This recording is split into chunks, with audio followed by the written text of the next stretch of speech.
Chapter 323, You picked a night time to kill me, good choice. Michael slowly walked forwards with his hands behind. The Grim Reapers were in no rush to kill him. It seemed like they wanted to kill him slowly, especially the woman behind Michael. Reduced visibility, darkness will help you blend and your spells would draw less attention. Michael listed some of the pros of choosing nighttime to assassinate someone in this forest. But, Michael stopped walking for a moment. You guys made a mistake. And what is that? The woman asked. She started to breathe more and more heavily. For a few moments, Michael didn't answer. He just let the silence envelop the place. You failed to study whether your advantage would also be your targets. The cat's eye potion would enable the drinkers to see in the night, yet it wouldn't be like natural vision. Hence, the three assassins failed to notice the changes in the surroundings.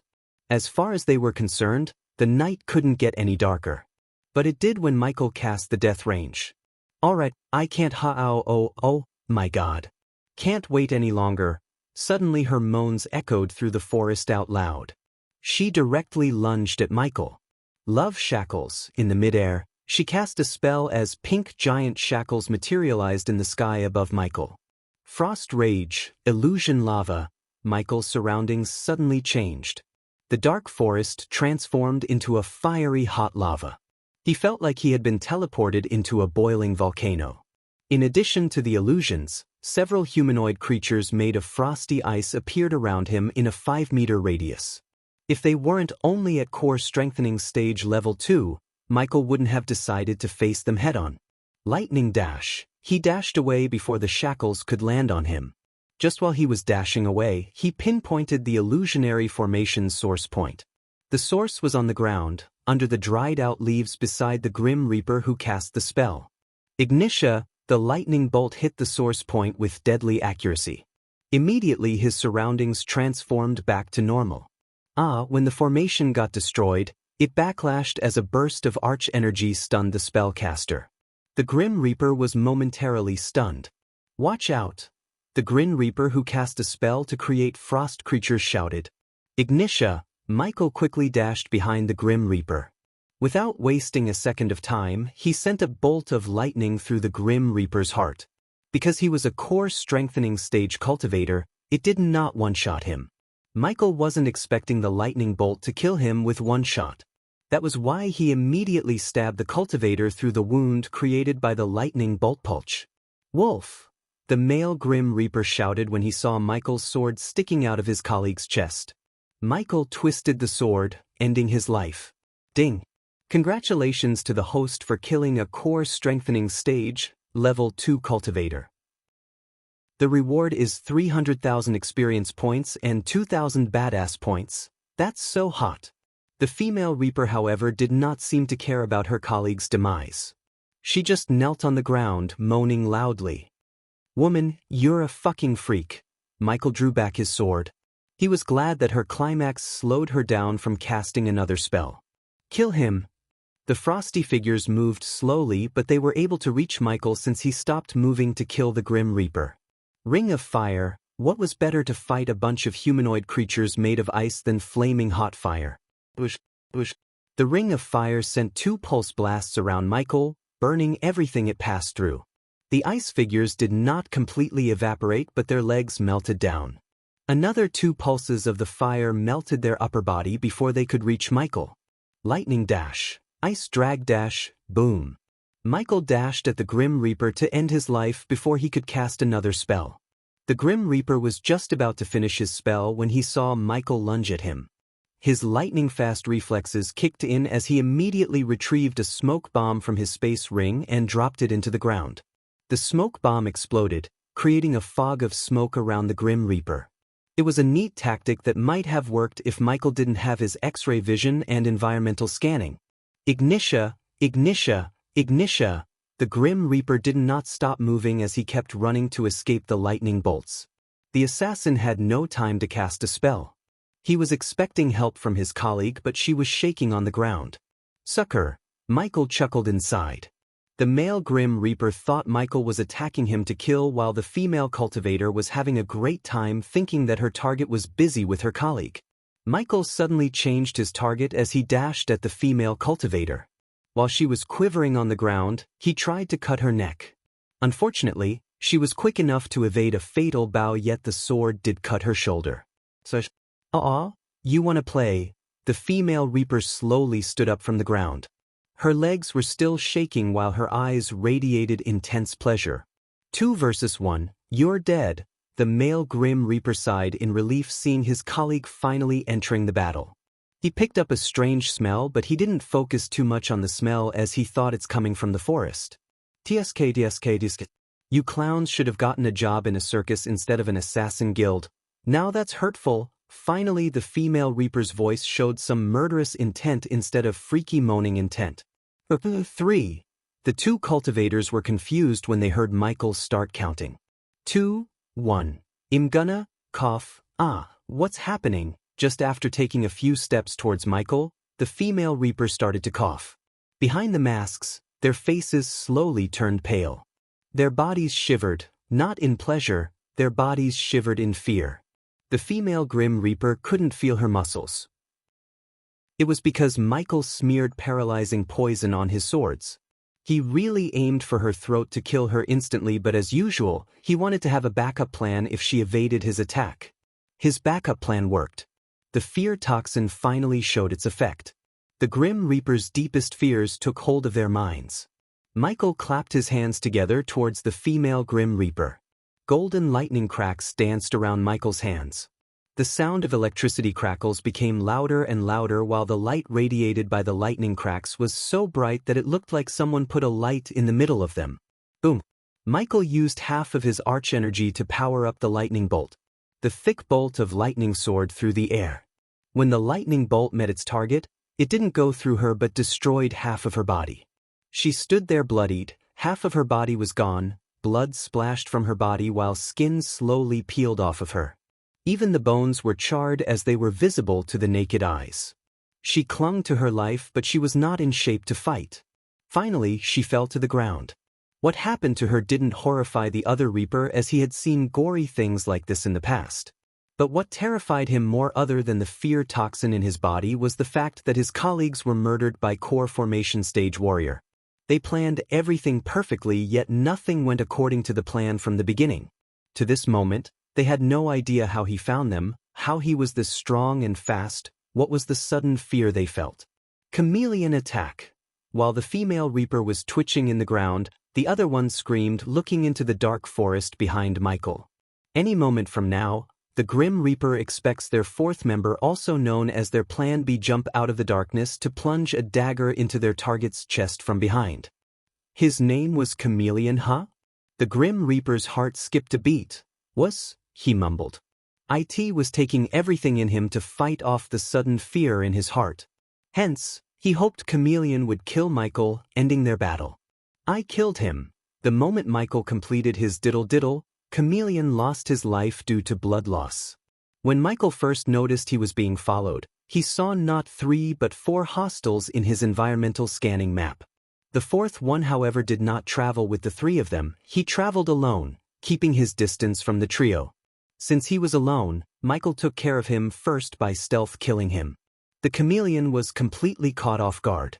Michael quickly stabbed his throat a couple of times to silence him first, then he broke Chameleon's neck using his full strength, which was boosted by death range. The Grim Reaper saw a bloodied lizard mask appear in Ghost's hand. Although it was bloody, he was sure that the mask belonged to the Chameleon. Michael threw the bloody mask near the bloody corpse of the female Grim Reaper. Xianxia, Michael knew the lightning bolt would hit its target without a problem because the Grim Reaper's courage to fight was broken, the fear toxin was still affecting his mind, and the sight of his 3 dead colleagues ripped off any fighting spirit he had left in his heart. Even if the Grim Reaper tried to escape, Michael could take his full Lucifer form, which would boost his power to core strengthening stage level 4 and kill him. Xianxia, lightning dash. He fired another bolt of lightning after the first one hit. The very next moment, he activated the lightning dash to close the distance between them. The Grim Reaper's instincts made him conjure another defensive spell, but the distance was too short and Michael was too fast. He closed the gap between them before plunging his sword straight into the Grim Reaper's throat. Ding! Congratulations to the host for killing a core strengthening stage. Level 2 Cultivator.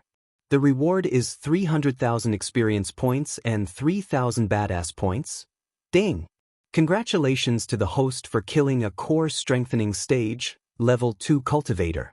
The reward is 300,000 experience points and 3,000 badass points. If you like this chapter, please comment, send power stones.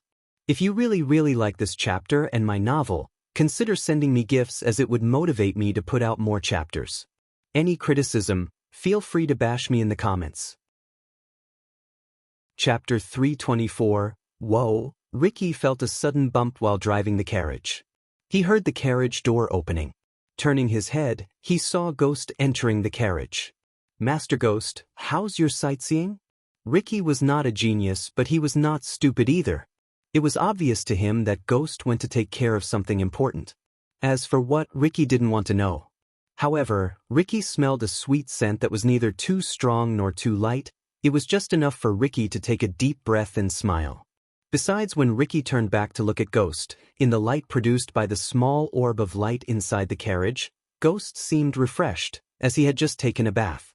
Michael willed the system to equip his night dress, which was gray sweatpants and a black tank top.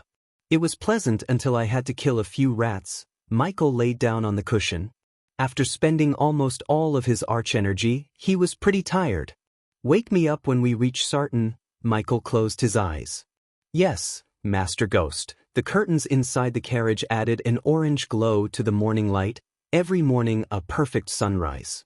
It somehow reminded Michael of the times he slept in a beach hut, watching the ocean emerge under the golden shimmer. For a moment his mind conjured the rhythmic waves, soft on the sandy shore, and felt his heartbeat at the same slow pace. He breathed in deeply. A new day has begun. He reached his hand out to the fabric, noticing how up close the light pours through every open space between fibers, no different from how it once came through the beach hut walls, illuminating like brilliant fireflies each dawn. The material was warm beneath his fingers, and when the sun flooded the carriage, painting the colors anew, he felt a little of those golden rays soak into his skin. Good morning, Snakey. After greeting her instinctively, he slowly opened his eyes, realizing she's not with him. The beautiful morning never seemed beautiful without her. Letting out a sigh, he stood up. After stretching his arms out, he put on a black shirt on top of his black top before getting out of the carriage. In his sect home, he would hear the chirping of birds in the morning. At this moment, he heard no birds sound but constant chatter of people, as well as horses galloping. He opened up the carriage door to be welcomed by the city by the lake, Sarton. Cast on the highest point of Marilla Lake, Sarton was a city of foreign trade. This city wasn't built by a lake by accident, as it had hidden secrets, which were of great importance to the people of Sarton and its success. The city itself looked sublime.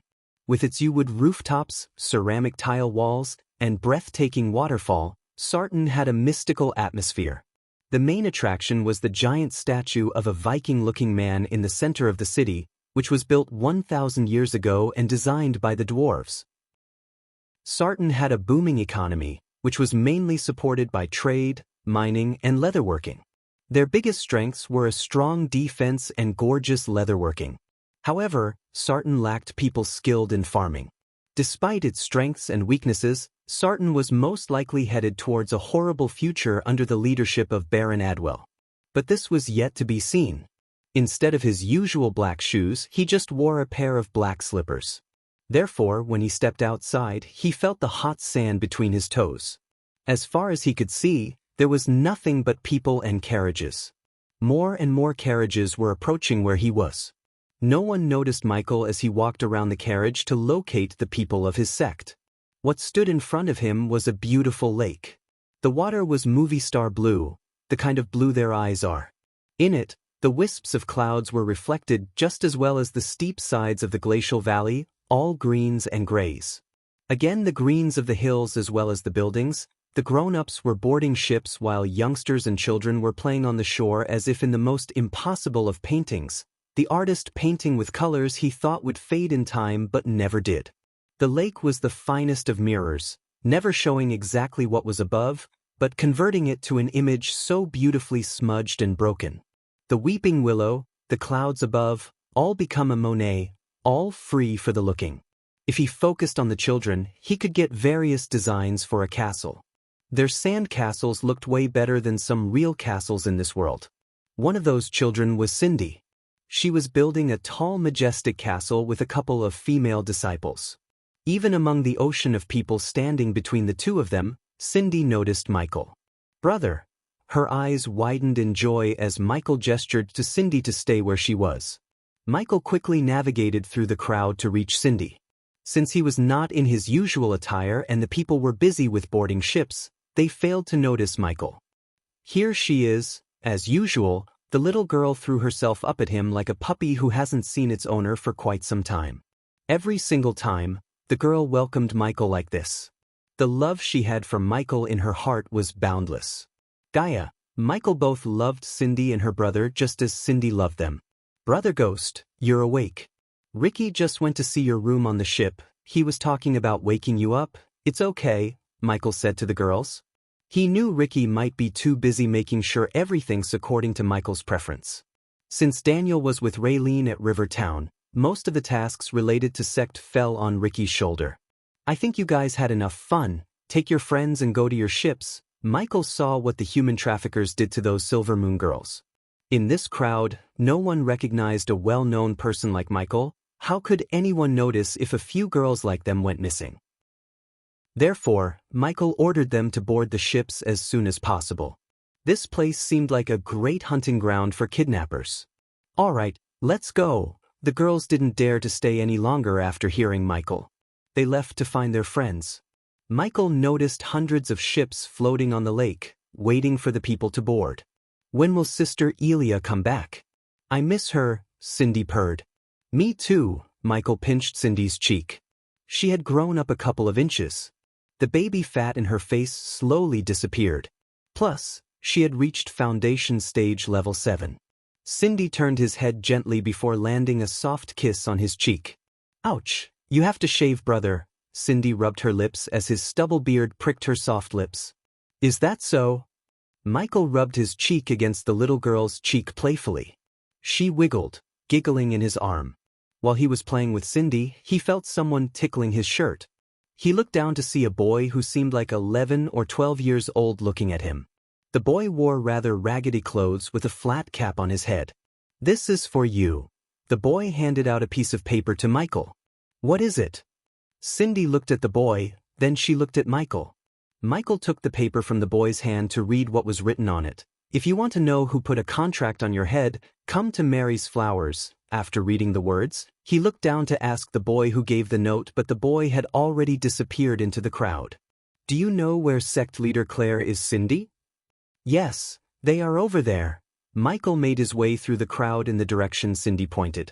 Behave yourselves. After a few minutes of walking, Michael finally saw Claire and Olivia overseeing the disciples boarding the ships. "Teacher, look." Brother Ghost, one of the disciples, pointed his hand at Michael as the two ladies turned back. Both of them couldn't help but raise their brows. Through his black tank top, they could see his perfect chiseled chest. The shirt's hands seemed like they were about to tear due to his biceps size. His usual attire used to hide his muscles, unlike what he was wearing at the moment. It was simple, yet even a simple dress like this made him look striking. "Good morning, sect leader Claire." "Olivia, how did you sleep last night?" Olivia asked, like a baby. "Cindy, stay with them." Michael put down Cindy. "I have something to take care of. You guys go ahead. I'll join you later." "Can someone else take care of it for you, teacher? You need to take as much rest as you can before the tournament." "Yeah, what she said." Claire agreed with Olivia. "It won't take too long." "Don't worry." Michael quickly turned back, leaving the place. He wanted to know who put the contract on his head more than rest. If the Grim Reapers were anything like the dark underworld on Earth, they would send more assassins after him. The next time, the assassins would be stronger than the 4 he killed. To put a stop to this, Michael needed to kill the one who put the contract on his head in the first place. At least he hoped it would stop the Reapers. If you like this chapter, please comment, send Power Stones. If you really like this chapter and my novel, consider sending me gifts, as it would motivate me to put out more chapters. Any criticism, feel free to bash me in the comments. Chapter 325, Somewhere Else in Azare Continent. Zanali was standing alone in an empty room where there was nothing but a large table in the center. She had a deep frown on her face. The reason for her frown was the stuff on the table. A weak-hearted one would be freaked out to see the broken skeletons of Nagas. Under the waist, the skeleton had the bone structure of a snake. Above the waist looked similar to humans except their heads resembled a skeleton of a cobra's head. The bones were muddy, partially decomposed. She didn't need anyone to tell her how they die. She could see a deep cut in their hyoid bones. "These are your men." A tall figure walked out from the dark corner. He looked human, but he was not. His upper body resembled a tiger, including his face. Standing almost 7 foot tall with a muscular build and a tiger face, he would terrify people who haven't been familiar with beastmen. Even among the beastmen, people with predator genes such as golden lion, white tiger, black panther, brown bear were extremely rare. "Seech!"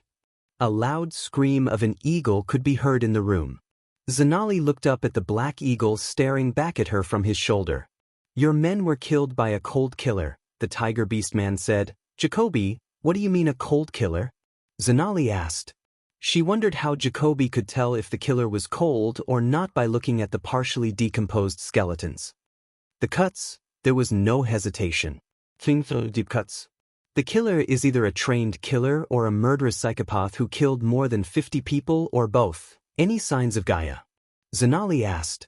After hearing Jacoby describe the killer, a tinge of worry emerged in her heart. It was true that Zanali ordered her men to cripple Gaia's cultivation, but she wasn't as heartless as Gaia thought. Zanali had to cripple her cultivation because Gaia murdered hundreds of prisons as well as bribed almost half of the king's court. Zanali really wanted her stepsister to reflect on the bad things she had done in her life. Zanali hoped crippling her cultivation and throwing her in prison would rehabilitate Gaia, make her a better person. Her tracks disappear at the river town's border. "It seems like someone from the river town helped your stepsister." Jacoby spoke with a thick accent Michael would have recognized as African. "Can you track her down?" Can I? I will track her down. I just want something that has the scent of her," and in answer, Jacoby snickered. He gently rubbed the eagle's neck. His animalistic grin made him look even more terrifying. "Answer to what?"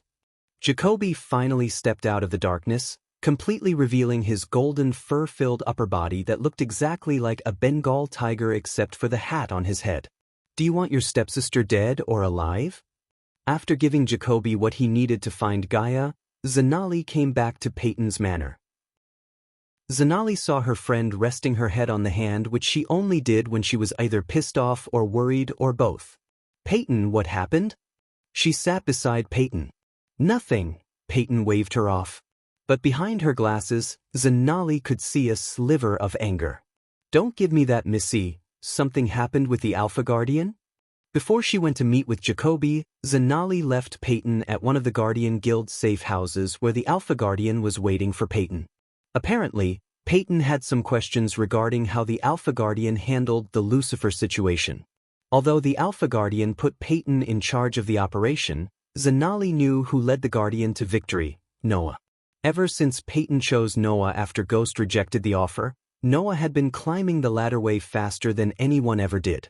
In a short amount of time, he was promoted from being a trainee Guardian to a Guardian who had the privilege to train with the Alpha Guardian of Hunters, Isarl. Many Guardians would die to even meet an Alpha Guardian, yet Noah received the privilege of training with one. "It went fine," Peyton said. She was trying to calm her anger in silence. "Come on, Peyton, you owe me an explanation." "Explanation? You want an explanation?" Finally, Zanali's pestering broke the dam that kept Peyton's anger in control. "You want an explanation why the Guardians failed to apprehend Lucifer? You want an explanation why the Alpha Guardian is not sending her entire fleet searching for Lucifer? You want an explanation why they were thinking about promoting Noah to Guardian Captain instead of me?" She punched the table so hard that it obliterated into bits and pieces. "Well, I don't know. Why don't you go ask your boyfriend?" Zanali was completely taken aback by surprise and shock. She had never seen Peyton lose her patience like this. Peyton realized what she had done when she looked at the horrified expression on her friend's face. Plus, The mahogany table that was reduced to nothing but a pile of splinters helped her realize what she did. "I'm sorry, Zanali." Zanali understood that Peyton wanted to be alone for some time. However, Peyton never left her side when she needed a friend to talk to. Most of the Guardians didn't like Nagas. To Zanali's luck, a bunch of racist humans were the ones who hired Zanali's batch of Guardians. At first, they rejected Zanali just because she was not a human. It was Peyton who fought them and cashed in all her favors to recruit Zanali, just because Peyton valued Zanali's talents more than anything. In Peyton's rage, she let out the matter of promotion. Zanali knew Peyton was working hard to get that promotion. It was the reason she took the risk of starting Operation New Dawn, which was to catch Lucifer, and she did. Although Noah also deserved to be promoted, Zanali knew it wasn't fair if Peyton got passed on that promotion because of Noah. Zanali was stuck in a dilemma. One side was her best friend, on the other side, the man who stole her heart. It was impossible for her to pick either of them over another. "It wasn't my fault they couldn't catch Lucifer. Let me tell you something, Zanali. Something happened. I don't know what, but something happened. You were there. Did you remember anything before the blackout?" No. After Michael teleported, the Silent Reapers sunk into the bottom of the sea. They remembered waking up on the Alpha Guardian's warship. Before Peyton lost her consciousness, she could swear she felt immense pressure coming from Noah. Plus, she saw something change in Noah. She couldn't put her fingers in what, but something changed. She told the Alpha Guardian about this, yet she just brushed it off instead of investigating. Peyton tried to convince the Alpha Guardian to continue the search for Lucifer. However, the Alpha Guardian didn't seem like she's going to let anyone look for the Dark Lord. "Why aren't we hitting the kingdoms searching for the Dark Lord? Are they waiting for him to become stronger?" Peyton asked. At least they should have retrieved that evil ship from the sea to find any clues. "You know they have to do a closed casket funeral for Gina." Peyton couldn't finish off her sentence. She blamed herself for Gina's death. If it wasn't for Peyton to pluck her out of the trainees to put up with the Silvermoon girls, she wouldn't have ended up in the Dark Lord's ship. Because of her, Gina was murdered by Lucifer brutally, yet the Alpha Guardian refused to continue the search for Lucifer. It's like the Alpha Guardian want to nurture Noah more than catching Lucifer, who murdered one of our own. "Are you questioning the Alpha Guardian, Peyton?" Peyton walked towards the window. For a few moments, she just stared at the pond outside in silence. "I don't know." Zanali's heart skipped a beat. In all those years she knew Peyton, she had never seen her question the decision made by the Alpha Guardian. Peyton basically worshipped the Alpha Guardian, as she even had a picture of the Alpha Guardian in her room. "What if we take some time off, Peyton? Go see the championship tournaments. I'll take your mind off from all these works." Just like Peyton, Zanali too needed a break, especially after knowing her sister might be with a killer. Since no Guardians were allowed to participate in the tournament, she wasn't going to the tournament, but now it seemed like a good thing as it might relax both of their minds. Whatever, Peyton just shrugged. She wasn't interested in tournaments like many people. If they asked her, she would let the youngsters get survival training for 3 months instead of the tournament. Besides, her mind was not in the mood for tournaments. However, she knew Zanali was right. She needed to take her mind off from the Guardian business for at least a couple of days. "So that's a yes." "Wonderful. I'll go take care of free things before we leave." Zanali clapped her hands together in joy. After Zanali left the room, Peyton was staring at the distant sky. She could feel her belief in the Guardian Guild had been shaken. "How could they think Noah is better than me? I recruited him, not the other way around," she talked to herself. Without even she herself knew, the fire of anger towards Noah had been lit in her heart at this exact moment. If you like this chapter, please comment, send Power Stones. If you really like this chapter and my novel, consider sending me gifts, as it would motivate me to put out more chapters. Any criticism, feel free to bash me in the comments. Chapter 326. Just like any cities he had been to, Sartan also looked medievalish. Since Sartan's main income was trading, the gray stone road was filled with merchant carriages. Michael walked alongside the road through the crowd. The air smelled different, like a perfume mixed with the lake air. "Apples only 3 gold coins. We have the freshest seafood, just caught." "Royal Times, who killed Minister Bagru?" An investigative piece inside. Ships to Royal Land can be hired here. We have nice discounts. From either side of the road, vendors called out for people. Several street urchins were standing up on a stack of crates and waving the Royal Times newspaper at the crowd. Michael came in front of a seafood stall where he saw blue-color lobsters, tiny crabs, and fishes laid on baskets. They all looked fresh, even smelled good. "Excuse," the vendor who was sprinkling water onto the fishes greeted Michael with a wide grin. "Can you tell me where Mary's flower shop is?" The vendor's smile dimmed out, realizing Michael was not here to buy. The vendor was disappointed, yet he didn't dare to show his disappointment through any words. Although Michael was wearing normal clothes, the vendor could tell he was a cultivator. Over the years, he had seen people getting killed by the cultivators for simple reasons. Therefore, when Michael asked for direction, he just gave it to him. "Go straight and take a left." "Thank you," Michael nodded with a smile before leaving. Among all the stalls, he picked up the seafood vendor subconsciously. When he was traveling with Gaia, she always dragged him to the stalls that sell food or anything related to food. It took him a few seconds to realize why he chose the seafood stall. Remembering the times he had to drag her away from the food stalls by force, he smiled. He walked in the direction the vendor showed him. The air started to smell different. He could taste the sweetness in the air. The smell of roses was overwhelming. The moment he turned left towards a small alley, he located Mary's flowers. He didn't even need to read the name board. The fresh, colorful flowers in front of the shop were enough. Mary's flower was not a street stall. It was a glass building that looked elegant both outside and inside. The building was almost 3 meters away from the pavement. The 3-meter space between the pavement and the shop was crammed with flower vases. They had barely enough space to walk to the glass door without grazing the flowers. In addition to the flowers from the earth such as blood-red roses, pink lotuses, blue dahlias as well as golden orchids, there were several flowers that solely belonged to this world. For instance, one of the vases had dark gray 3-petal flowers. His mind was not, however, in the mood to enjoy their beauty. He wanted to know who put the contract on his head so he could put an end to this threat. "Welcome to Mary's flower, young lord." The door opened with a ding sound as Michael was welcomed by a young girl in her early teens. She was neither too tall nor too short. With perfect petite structure, she put her brown hair into a bun. A blue lily was sticking out of her bun. "Send him in." As Michael was walking towards the counter, a voice sounded out of nowhere. "This way, young lord." The girl's smile disappeared from her face. She now looked rather stoic. She left the counter. Michael followed her to one of the glass racks filled with rose bouquets. Sliding the glass door, the girl pulled the bouquet in the center. Crack.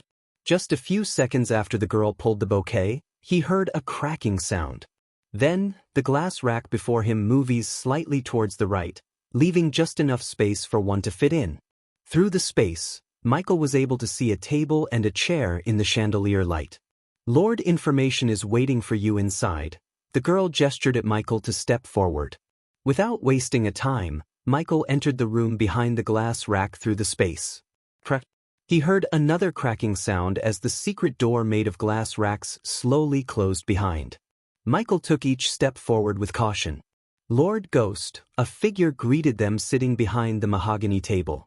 Silver, shoulder-length hair hung over a full, charming face.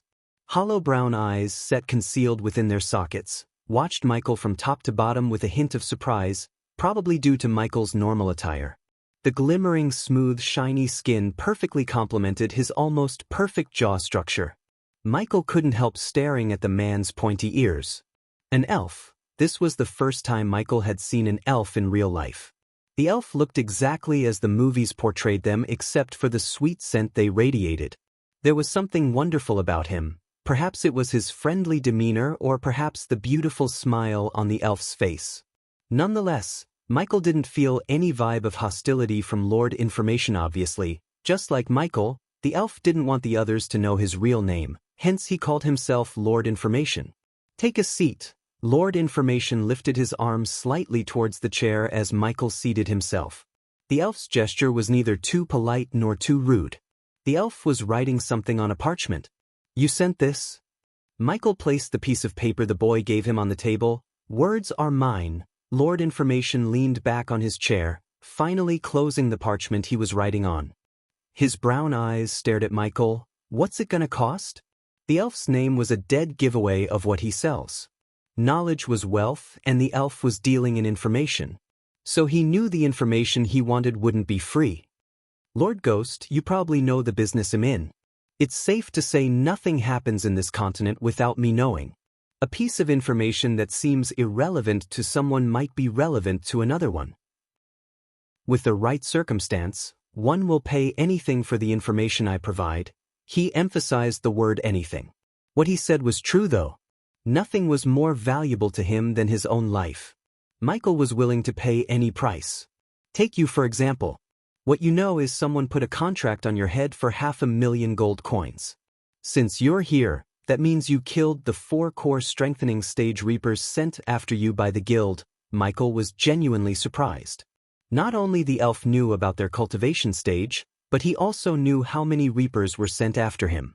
Unfortunately for you, next time, stronger reapers will come after you. If they can't kill you, more will come. The Grim Reapers will keep sending reapers after you until you're dead in the ground. As Michael feared, the Grim Reapers would send reapers after him until he died. Even with the system, defeating anyone above the core strengthening stage was impossible. The only viable option seemed to be running away. However, he had too much going on here for him to drop everything and run. The elf let out a fox-like smile. Unless you kill the one who put the contract on your head. No paymaster, no contract, and you have that information. That's why you're here. Under normal circumstances, the price will be 5 times the bounty on your head. The elf tapped the table in a rhythm. I'm afraid this is not one. The price for this information aren't gold coins. The price is a favor from you. Favor. Michael was surprised, yet he also sighed. I knew this won't be that easy, he said to himself. If he had to pay 5 million gold coins, he could have easily paid to buy the information. However, the elf seemed to have a different idea in his mind. One of my elite clients has provided the information you need. Rest assured, it's completely accurate. The one provided this information isn't interested in gold coins. They want me to do them a favor. No questions asked, I presume. Lord Information nodded. If it's within my power, they'll give what they want. Wonderful. It's yours, but knows this, Lord Ghost. Your word is your bone. If you backed out from your word. Before giving the information, the elf dragged his words out instead of finishing his sentence.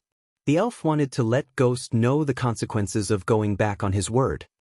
I didn't survive till now backing out of my words, Lord Information. Michael wouldn't dare to back out of his words, as Lord Information just had to pay the Grim Reapers a visit to end his life. Right from the beginning, Michael's intention was to become strong without making many powerful enemies. Michael would rather have Lord Information as a valuable ally at his side than as an enemy. An elf with dark secrets to sell could become the backbone of Lucifer's rule. Finally, the elf slid a piece of white paper towards Michael. He slowly leaned forward to pick the paper. The moment his eyes fell on the piece of paper, everything started to make sense. To this moment, he was planning various ways to kill the one who put the contract on his head. He knew someone who could pay 500,000 gold coins wouldn't be easy to kill whenever he wanted. Michael was thinking about dealing with this problem as Lucifer. However, fate decided to end the problem as Ghost. Michael read the words written on the piece of paper. The one who was willing to pay 500,000 to kill Ghost. Alex Fisher, if you like this chapter, please comment, send Power Stones. If you really like this chapter and my novel, consider sending me gifts, as it would motivate me to put out more chapters. Any criticism, feel free to bash me in the comments. Chapter 327. The light had long gone, but there was no mistaking where they were. Through the moonless night came the rhythmic pounding of the waves. As always, the salty air moved gently over their skin, wrapping them around as the warmest of soft towels. The sailing ship was fashioned from ancient oak, with masts that stood as tall. Instead of its once green foliage, it was adorned by sails of white to dove gray.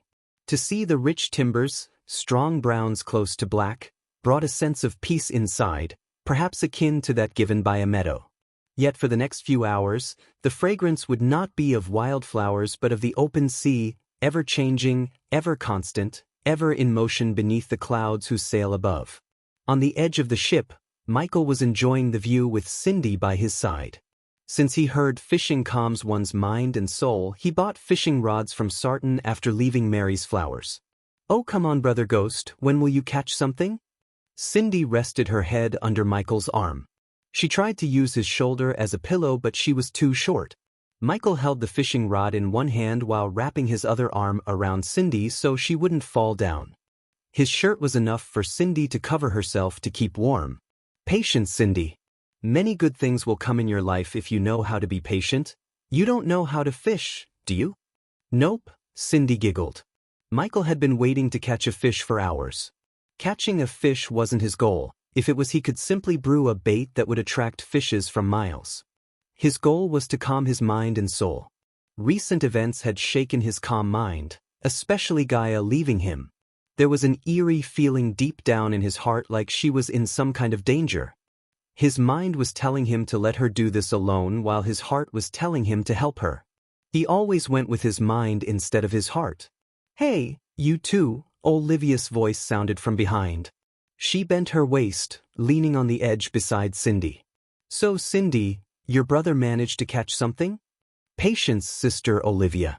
Many good things will come in your life if you know how to be patient," Condi said with a serious voice. For a second, Olivia was stunned. "Look at that, words of wisdom from a little lady." Olivia ruffled Cindy's head before giving a loving kiss to her on the cheek. "Whoa!" Suddenly Michael felt his bait being bitten by something. "You caught it, brother caught a fish?" Michael had to tighten his grip around Cindy to keep her from falling down in excitement. "Hold her, Olivia." Michael let Olivia hold Cindy for a while as he started to slowly reel the fish in. "I wonder what kind of fish it'll be. Oh my God, please be orange tuna." Just like Cindy, Olivia also started to bounce up and down, clapping her hands in excitement. "Let us go pick up a bucket." Wiggling in Olivia's arms, Cindy shouted excitedly. The scene caused many of the crew and disciples to come to watch Michael. Fortunately, it was not a big crowd, as many of them went to sleep in their quarters below deck. "Who likes campfire fish, boys?" Michael stood up on the ledge. "What's going on? Why aren't you people sleeping?" Claire walked out from the below deck to see a little commotion on the upper deck. She saw Ghost was standing on the edge, eagerly reeling the fishing rod. "Why aren't you in your bed?" Claire put her hands on her waist, shouting at Michael like a mad mother. "For God's sake, you have a tournament in 13 hours. The others made way for Claire. She came frowning, but when she saw how hard Michael was trying to reel the rod, she was stunned. Of course, she knew he wasn't using any arch energy. That might be a big fish. "Let me help you." With a swift jump, she comfortably landed on the edge beside Michael. "So nice of you to join the fun, sect leader Claire. You know what? This is nice." She joined in by holding the fishing rod with Michael. "Where's Nightmare? I haven't seen him since morning. He said he's seasick and going for a fly. Can dragons even get seasickness?" Michael questioned. "Beats me." Michael could contact Nightmare through his earpiece, but he wanted Nightmare to have some alone time. Just like Michael, Nightmare also missed Gaia. Life was boring for him without Gaia to fight. "Let's take this bastard home." Michael had enough with the fish. After Claire nodded, they used their full strength to pull the fishing rod up against the fighting fish. The moment the fish came out of the ocean, Claire's smile faded away into oblivion. Many of the people staring at the fish also had the same shocked expressions on their faces. "It's a black tuna, a giant 3-meter tuna fish that was charcoal black, wiggling frantically at the end of the line. There wasn't a single inch on its body that wasn't black." For Michael, he had no idea what made Claire so startled. She wasn't even blinking anymore. "This is bad luck." The moment these words escaped Claire's mouth, Olivia's scream reverberated the ship. The arch energy rushed into his veins as he pulled off the fish with one single lift. Since the shipbuilder decided it's a good idea to build the captain's cabin on the center of the upper deck, Claire couldn't see what's happening on the other end of the cabin. "Teacher!" Lightning dash. Bolts of golden lightning covered him before he disappeared, leaving a trail of golden light. Everyone ran in the direction of Olivia's scream. "Ew, brother, Michael's steps came to a halt as he saw a dark hooded figure holding a silver dagger against Cindy's throat. The figure and Cindy were standing on the edge of the ship while Olivia was lying on the ground with blood trickling down from her mouth corner. Cindy was shivering in fear, yet there wasn't a single tear that came out of her eyes. The little girl promised Gaia that she won't cry anymore. She was holding that promise despite the cold dagger on her throat. Reaper, Michael clenched his fist. The Reaper in front of him was one level stronger than the 4 Reapers he killed a few days ago, core strengthening stage level 3. The Reaper was ruthless enough to use a little girl to finish his assassination. The figure was even wearing robes that resembled a Reaper. If the figure only had a scythe, he would look exactly the same as a Reaper. Teacher, he came out of nowhere, Olivia stuttered while picking herself up from the floor. Her mind still couldn't comprehend what just happened. One moment she was carrying Xianxia to pick up a bucket from Michael's fish. Then she felt a sharp pain in the back of her head. The next moment, she was lying on the ground and the stranger was holding a dagger against Cindy's throat. "Don't," Michael said as the Reaper moved his other arm to his back to retrieve another silver dagger. The Reaper threw the dagger at Michael that landed a couple of inches in front of Michael's feet. "If you don't want me to paint the floor with this piglet's blood, pick that up, Cindy." Claire came running to the scene to see the Reaper standing behind Cindy with a dagger on her throat. Her mind went blank in overwhelming fury. "Stand down, Claire," Michael raised his hand. "Oh my God, Cindy. Who is that? Brother Ghost, do something. Who is he and how did he get here?" Everyone was stunned. Except for a few disciples, everyone stayed away from Michael. Keeping his anger inside, Michael picked the dagger from the floor as the Reaper said, "Brother, it's nothing, Cindy, don't worry." The dagger was so sharp that a single gentle cut could end Cindy's life. Even if he transformed into Lucifer, the Reaper could kill Cindy before he could kill the Reaper. However, it was not like Michael did not have any plan. After Jack's death, Michael made sure everyone he cared about would be safe in the face of danger. Cindy suddenly felt something crawling on her chest. She tried not to wiggle as something slowly crawled up towards her neck. She stared straight into Michael's eyes. "You know what to do." After Michael picked up the dagger, the Reaper said in a gritty voice. "What is he talking about, teacher? Who is he?" Olivia shivered. "You have 10 seconds, the Reaper said. He gently ruffled Cindy's head, making it hard for Michael to control his anger. "Ghosty, I can cause a distraction." All of a sudden, Michael's earpiece got activated in his ear as he heard Nightmare's voice. Looking at the sky behind the Reaper, Michael activated his thermal vision to see Nightmare hovering above the clouds, ready to cause a distraction. "I'll do it in 5 seconds. Michael emphasized the words to let Nightmare know exactly when to cause a distraction. Michael just needed the Reaper to be distracted for a couple of seconds. He could use those few precious seconds to save Cindy, activate the death range, punch the Reaper in the throat. He wouldn't be able to cast a spell and kill him. In addition to the throat punch, he would make the spider that's currently crawling on Cindy's shoulder towards the Reaper inject the paralyzing poison into the Reaper's bloodstream. The paralyzing poison was strong enough to paralyze the Reaper for 5 to 10 seconds. However, everything had to work perfectly without a hitch. Otherwise, the Reaper would kill Cindy in front of their eyes. If you like this chapter, please comment, send Power Stones. If you really like this chapter and my novel, consider sending me gifts as it would motivate me to put out more chapters. Any criticism, feel free to bash me in the comments. Chapter 328, No one has ever suffered as you will, Michael mumbled under his breath. Although he never showed what he's feeling inside on his face, he was burning with anger. "Hurry up, I don't have all day," the Reaper growled. "Ghost," the word barely escaped through the gritted teeth of Claire. Anger turned her rosy skin into somewhat red. 1, 2, 3. The Reaper started to count as Michael gradually moved the dagger towards his neck. "Teacher, Ghost?" Olivia and Claire were startled. They trusted Michael to handle the situation, yet what he was doing stirred up their fear. The disciples desperately wanted to help however they could, but they saw no way of helping Ghost. The Reaper moved the dagger an inch closer to Cindy's throat. Cindy's legs turned to jelly, feeling the cold dagger against her throat. Every second Cindy spent fearing for her life made Michael want to torture the Reaper more. The moment Michael shouted, a stream of fire out of nowhere hit the deck beside the Reaper. The fire momentarily distracted him. Lightning dash. Michael immediately cast the spell to save Cindy. Michael was not the only one waiting for a distraction. Claire raised her hand as thorns protruded out of the floor beneath the Reaper to coil around his limbs. Thorns of hell. The thorns created by Claire's spell weren't strong enough to immobilize the Reaper forever, but it was strong enough to keep the Reaper from slitting Cindy's throat until Michael reached her. Michael pushed himself to the limit. When he reached the Reaper, Michael pushed Cindy away from the dagger in one hand while clenching the dagger in the other. Cindy. The moment Cindy was free of the Reaper's hold, Olivia leaped at Cindy, picked her up, and then dashed away as quickly as she could. If it was normal fire, the Reaper would have cut Cindy's throat, but it was not. A dragon's breath burned hotter than anything.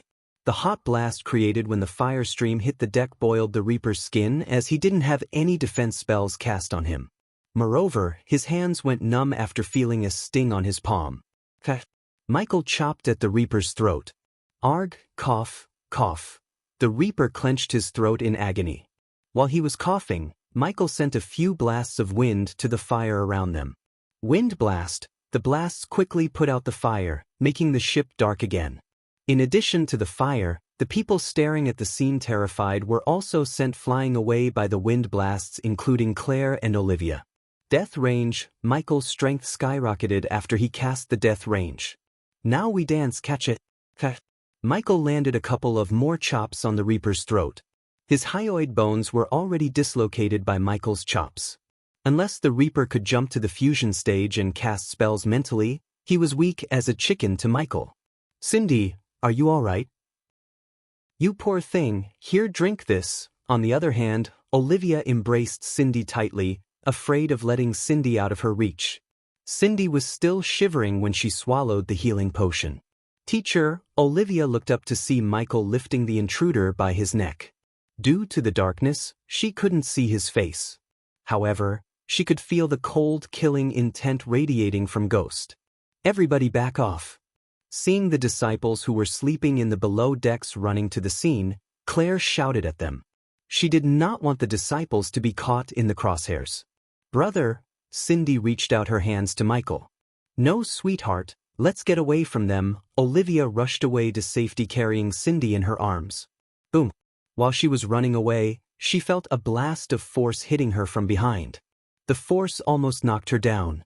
Regaining her balance, she looked over her shoulder to see Michael slamming the intruder onto the mainsail pole. We need to hand him over to the Guardians. Claire rushed over to Michael before the situation escalated further. He dies. The disciples felt a chill hearing Michael's cold words. When Claire got closer, she could smell the blood and booze from the intruder. The booze smell was so overwhelming that it made her twitch her nose. Michael couldn't care less about the Reaper's drunk status. It was obvious the Reaper made a stupid move to come here without an actual plan because he was drunk. The booze slowed down the Reaper's reflexes and dimmed out his ability to fight back. Boom. The entire ship shook when Michael slammed the Reaper against the main pole. Son of a b dash. Michael ripped off the Reaper's plain wooden mask of his face. Behind the mask, an old wrinkly face stared back at Michael. His eyes were gray, no facial hair, not even eyebrows could be seen on his face. Arg. Claire saw Michael put his hand straight into the old man's mouth. Ah ha ha. The old man frantically shook his body as he was being electrocuted. Claire was unable to make up her mind whether to help the old man or not. Some of the daredevil disciples quickly lit the torches on the deck to see what Michael was doing to the old man in clear light. The torches radiated a bright orange light, revealing everything to them. They saw Ghost standing in front of an old man with his arm inside the old man's mouth. The man kept wiggling to escape, his gray eyes almost turned red in agony. All of a sudden Michael pulled his arm out of his mouth as blood splattered on the ground. Is that? I'm gonna puke. Oh my god. Arg. When they saw Michael's hand which was dripping the old man's blood, their faces turned green. Some of them immediately threw up on the spot while many female disciples screeched like banshees. It was all because of what they saw in Michael's hand. The old man's bloodied tongue. Aichur. The old man's muffled cry of agony sent chills running through their spines. Claire was nauseated while Olivia quickly closed Cindy's eyes, but she knew it was too late. Olivia felt Cindy's body start to shiver. Michael, however, didn't stop there. "I'm starting to get creative. Can you guess what I'm about to do next?" Michael let go of the Reaper's neck as he fell down to the floor. The old man wiggled like a fish out of the water in excruciating pain. "Teacher, stop." "Ghost, listen." Olivia and Claire came running to Michael, hoping to bring back Ghost from his rampage. "Oh, I forgot you got no tongue." Michael devilishly chuckled before grabbing the Reaper by his collar. All of the Reaper's effort to wiggle himself out of Michael's grab turned futile. Michael dragged him from the main pole on the ship's center towards the captain's cabin. The old man left a trail of blood pouring out of his mouth. Claire was running behind Michael to make him stop. Olivia, on the other hand, kept Cindy's eyes closed. She herself started to fear Ghost like this. The always calm, smiling youngster was nowhere to be found. Instead, she was looking at a cold-blooded monster. The disciples were staring at Michael, their faces were pale as white paper. "Where the hell is Nightmare?" Claire looked up the sky searching for Nightmare, but he was nowhere to be found. "HR." When they reached the captain's cabin, Michael slammed the Reaper against the wooden wall. His body fell down. He tried to crawl away from Michael. "Stop!" Claire screamed, but it was too late as Michael stomped the Reapers on the knee. "HRH." Michael's stomp shattered the Reaper's kneecap. There were pieces of broken bones sticking out of his leg. Without saying anything, Michael turned back, walking towards the cabin door. While Ghost was in the captain's cabin doing God's knows what, Claire approached the bloody Reaper. She squatted beside him before taking a healing potion out of her space ring. Unlike Michael, Claire wanted the intruder to be handed over to the Guardians so they could find out why he was on their ship in the first place. If Ghost killed him, there was no way of finding out the answer. As a sect leader, she wanted to know whether he was targeting only Ghost or plotting to harm the entire sect. "Who is he, Claire?" Olivia came running. She asked Claire in a husky voice. "I don't know. Where is Cindy?" Safe with the disciples, Olivia's eyes were fixed at the cabin's door. "What's he gonna do?" "Torture." Olivia's heard Michael's voice. The door to the cabin opened once again to reveal Michael. He walked out of the room carrying a roll of rope. "Teacher." The Reaper's eyes opened so wide as it looked like they were about to pop out of the sockets. "Ghost, stop." "Teacher." The two ladies tried to stop him, but at the same time, their feet walked backward in subconscious fear. "Look at you, completely healed up." Michael grinned, not the kind one or his usual one, it was radiating murderous intent. "Let's fix that up." Michael lifted the Reaper by his neck once again to beat the crap out of him. While holding the Reaper in the air in one hand, Michael started to punch repeatedly in the chest region, breaking his ribs one by one. "Teacher, stop." She grabbed Michael's hand. Olivia couldn't keep watching Michael torture the old man. If he had killed the old man, Olivia would have understood, but torturing him like this seemed wrong to her. Wind blast. Michael blasted away Olivia when she tried to stop him with a blast of wind. No one can lessen the pain I'm about to inflict on you. If you like this chapter, please comment, send power stones. If you really like this chapter and my novel, consider sending me gifts as it would motivate me to put out more chapters. Any criticism, feel free to bash me in the comments. Chapter 329, Olivia. Claire shouted when she saw Olivia was sent flying away. Michael did not even linger around to see Olivia fall down. He started to drag the Reaper away from the captain's cabin to the mainsail pole. Boom! Halfway to the mainsail pole, he threw the Reaper as the Reaper slammed against the pole. The pole swayed, creating a creaking noise. The Reaper struggled to stand up. He knew he was going to die, but he didn't want to go down without a fight. It took great strength to retrieve the silver dagger from his waist. "This," the Reaper growled. Without the tongue, no one could make a sense out of his growl. As he walked towards the Reaper, Michael's sword materialized in his hand from the system's storage. He only took out one sword because one was more than enough for what's on his mind. The Reaper barely stood straight, holding the dagger at Michael. "Stand down, idiot." He's dead. What's his cultivation level? Definitely not higher than Brother Ghost, the onlookers began to murmur among themselves. For some, it was quite entertaining, and for some, the old man is getting what he deserves for trying to harm Cindy. Michael did not focus on anything except hurting the Reaper in front of him. When he was just a meter away from the old man, the old Reaper slashed the dagger. Ting! With a simple flick of his sword, Michael sent the dagger flying away from the old man's hand. Poch! Michael didn't stop with one slash, he slashed his sword again. This time, he aimed at the old man's wrist. Michael's sword cut the old man's wrist like a hot knife through butter. HRRGGGGGG. As blood was gushing out of the place where his wrist was a moment ago, the old Reaper screamed in agony. Each pulse pumped out more blood out of the wound. While the Reaper was squirming in pain, Michael slashed yet again, cutting his other wrist. HRRGGGG. The old man's face became paler and paler due to blood loss. After squirming for a few seconds, he fell down again to the ground.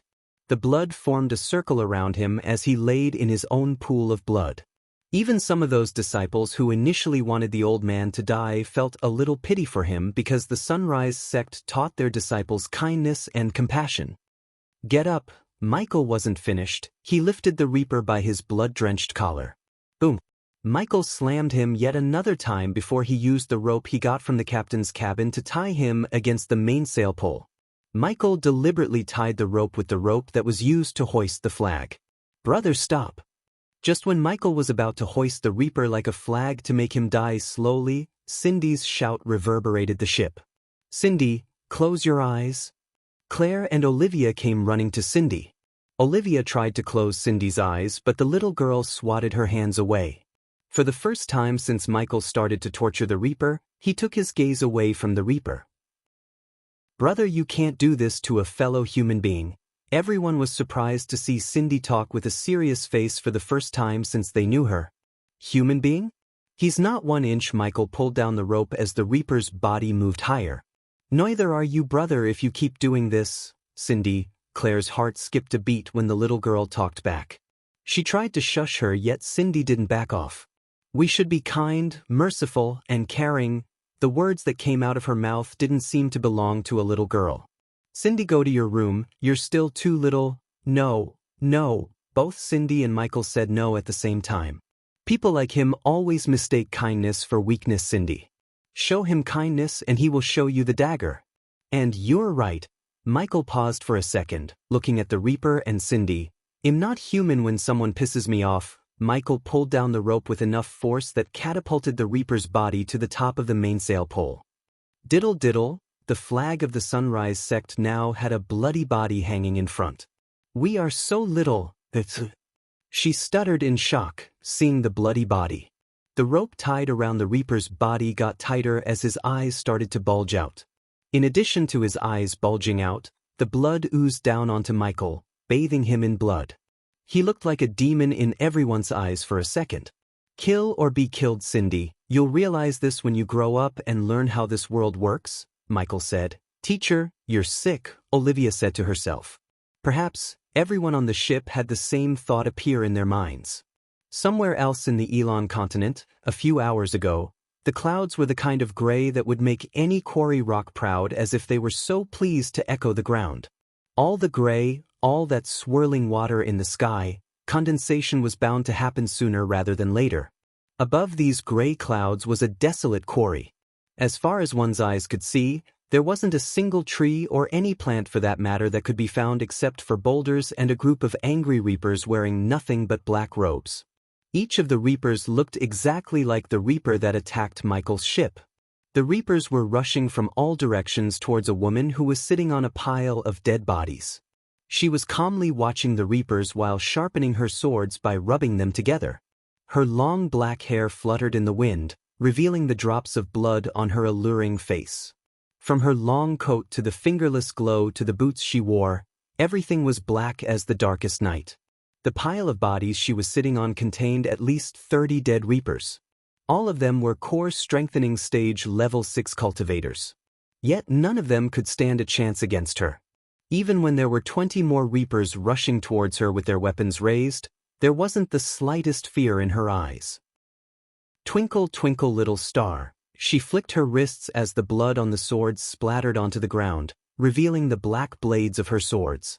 Her voice was gentle, yet at the same time, it was filled with a murderous aura. How I wonder what you are. A thin layer of gold energy enveloped her body as she gracefully stood up to walk towards the live reapers. Up above the world so high, as she was walking, a crimson-red fire started to coil around her swords like snakes. Soon, the fire enveloped her whole body. The fire burnt so hot that even the pebbles on the ground turned into charcoal. The reaper came to a halt when they felt the air getting hotter and hotter. They had no idea how strong the woman before them was. The only thing they knew was that she cut 30 reapers in a couple of minutes like vegetables. They didn't even know who the hell was this woman. The reapers were minding their business as they were flying to kill Ghost. But all of a sudden, she appeared out of nowhere, ambushed them, and killed their colleagues except for one.